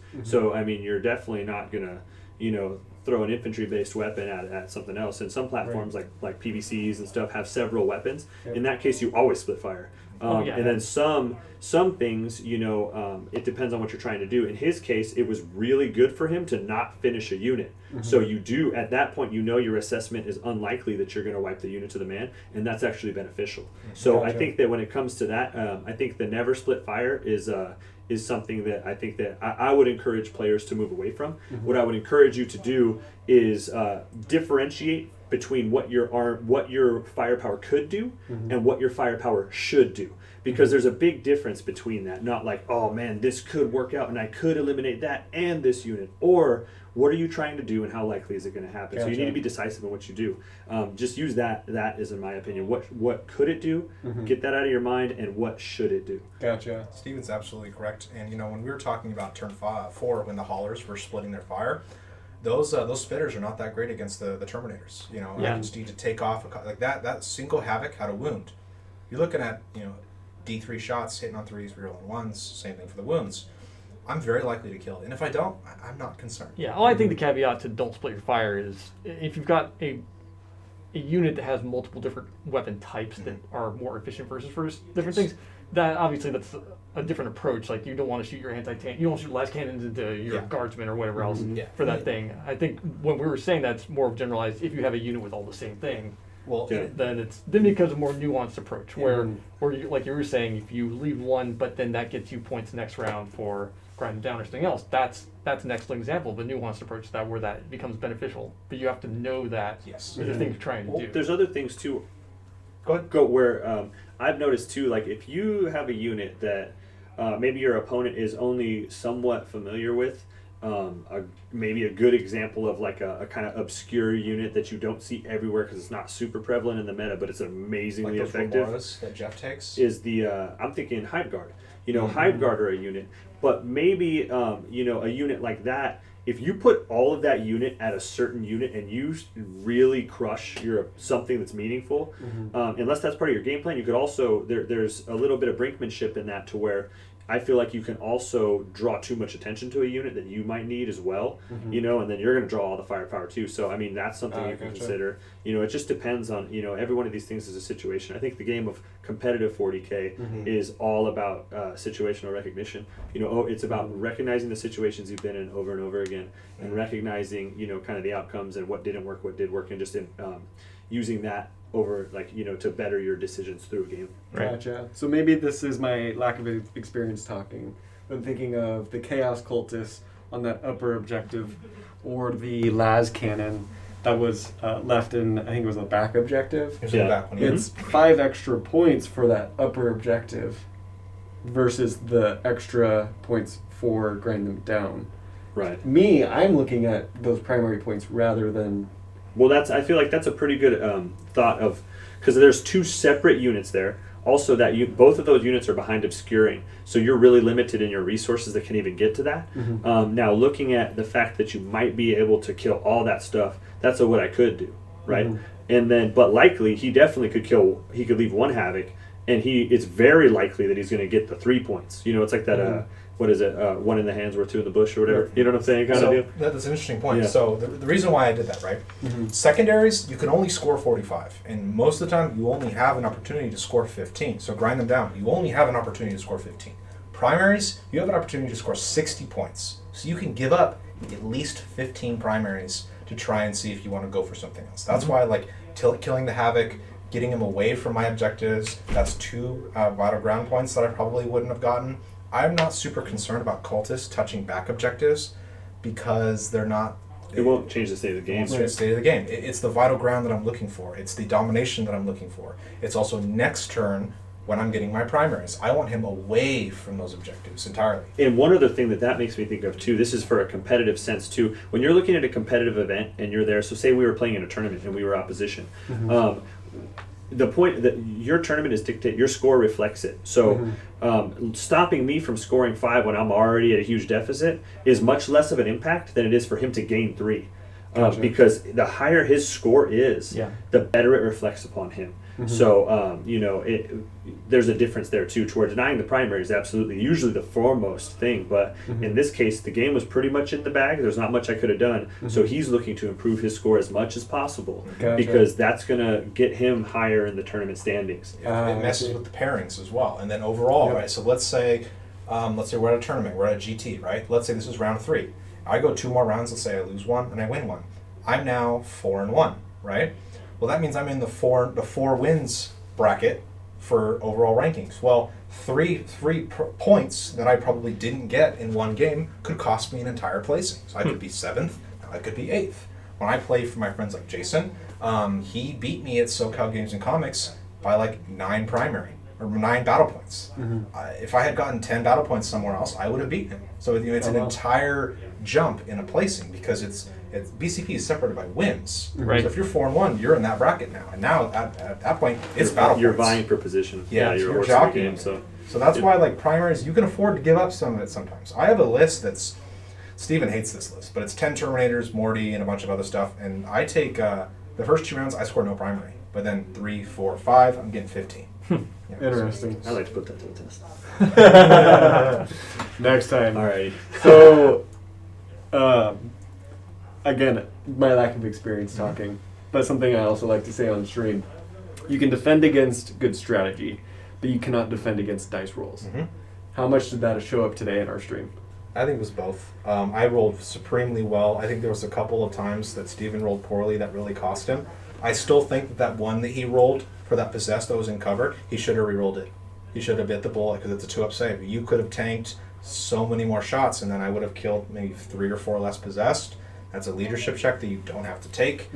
That's more possessed with the nerdlings. Completely different game. It is down to dice rolls, but if you roll poorly, you have to decide, is this a good moment to re-roll this dice? Especially when it's like a 2+, It's a harder game too. I think that this list plays a little different than most of the stuff that I'm currently running in my tournament settings and stuff like that. So I also felt in a lot of positions and situations in the game, I was a little bit of out of my element, you know. And so that was I know I definitely made a few mistakes like that. Reroll was one there for sure. And yeah, I think that I don't know. I'm a really big. I think that it puts a bad taste in my mouth, especially if I am saying it. We're playing a dice game, and that needs to factor into your strategy before you get on the table. Right. You know, if of course I would love to play a game where everything goes my way 100% the whole way through the game, but that's not a dice game. You know, I mean, imagine that. Then I would just take all Azcan Havocs and just obliterate everything off the table, or whatever. You know, like They call that Yu-Gi-Oh. we'll just play salamanders. But at that point, I think at that point, you know, I think that there's a level of that with the game that you just need to accept and statistically analyze after the game. Was this a mistake that might have gone different if I had positioned differently? Because it's my job as a general on the table to mitigate the scenarios that are predicated on a dice roll. Right. You know, the whole game is predicated on a dice roll, but there is definitely mitigating factors. Like maybe, okay, my infernal power didn't go off, so my statistical chances of success are way lower. So you identify that. And that's when your strats come into place. Exactly. So it's like I think that there's a lot of mitigating factors on the dice, and I think that Appreciate it. the game had a potential to be a whole different game if the dice went differently. That goes without saying. But I also think that I lost on my decisions, and I also lost on my bad decisions and Daniel's good decisions more than I feel like I lost on dice. And that's just because I think that also it's a losing mentality to get that to build that habit. You know, I think it's a really losing mentality. It's what could I have done? I mean, the dice were going to be somewhere in there regardless. What could I have done, you know, to make the right decisions, to know that most of these things were likely to go my way? Absolutely. And that's why at the end you have to ask yourself, was it the dice that make this list bad, or was it decisions, or is it the list itself? So like you got to go back and reanalyze. Say, okay, well, did I just make a bad choice, or is there something lacking in the list? Right. And you know, something Steve and I kind of talked about is maybe the obliterators shouldn't be there, which means then that throws into question the entire validity of the entire Iron Warriors patrol. Yeah. You know, like, do we take World Eaters instead and just go for the Raptors and bring a bunch of other stuff for Alpha Legion? Yeah. Do we go back to Black Legion? Like, there's many different options to explore. Personally, I think his Black Legion and his World Eaters are very tough. They will keep me in my zone for 2 turns, and that's enough. All he needs to take over the board and consolidate, and then he's putting a lot of pressure, and it's going to be, you know, it's going to be the opposite of what just happened. So, you know, that's kind of why this game in a lot of ways will take over a lot of your life, because you'll spend a lot of time sitting there thinking, strategizing, how do I improve my list, what's lacking, what can I import into it, and, you know, None of it's painting the models, though. yeah, That's when you're thinking. That's while you're painting. You can be like Kyle and just, you know, build an entire list around 3 preset secondaries and just do that every single time. We have players that do that, and they do extremely well in games. Yep. And it shows. And Kyle, I think that's a... I was going to say, Kyle at LVO was 5-0-1. He was like top 20 out of like 300 players, you know, at the biggest tournament in the world. So, you know, some people just play that way. Yeah. Go ahead, Steve. I was going to say, man, I just kind of got sidetracked. What the heck was I trying to say? Yeah, I think that what I was saying was that it's really important right now in the list crafting section to understand both how your list loses and what your game plan is to win, your route to success.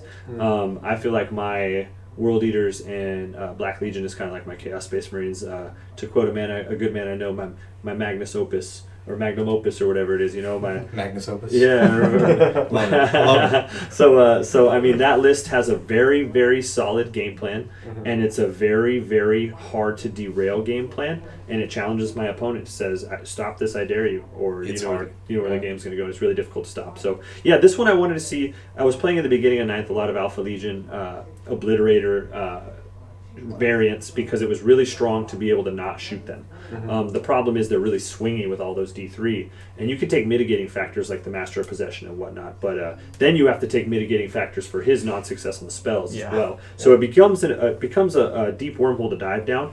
And me and him have been joking about the Iron Warriors and how they might be a step above that for a long time. So right now I was like, all right, what better guy to test this out against than the man from Warhamsters or Dicehammer himself. So so I decided I wanted to try that. So I was like, yeah, man, I'm throwing some wonky stuff at you. Aaron Anvil's tough for you as well.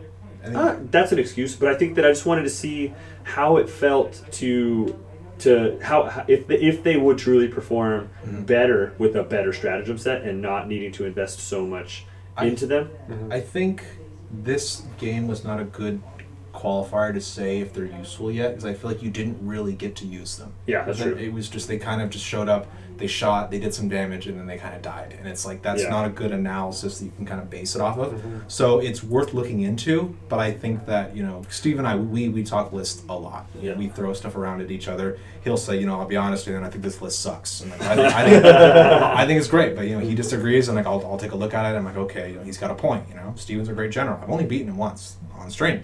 And you know, he's dunked on me last week. He's dunked on me on stream at an RTT. You know, it's it goes back and forth a little bit, but you know, we definitely talk a lot of lists. So you know, it's we're always trying to improve our game. And I think once CSM get their new decks, Steven's going to come out swinging, and I'm gonna, you know, my butt's going to clench a little bit. Metaphorically, absolutely. It just to make that distinct. Just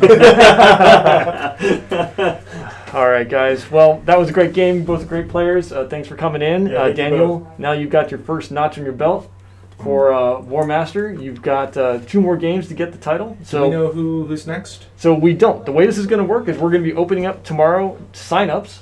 If anyone is up to the challenge, we're going to be picking pretty soon after we get a selection of people there, and then.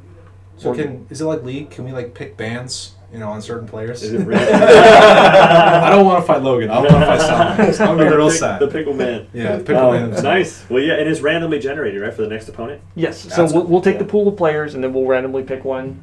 So it's not like the very first person that's just matching F5. Discord's popping off. I think Logan's popping off. Will I be able there to it is. see what faction they play? Like what codexes they're allowed to have access to, or is it just blind? It's going to be blind. Okay. So it's going to be the same way we set this thing up where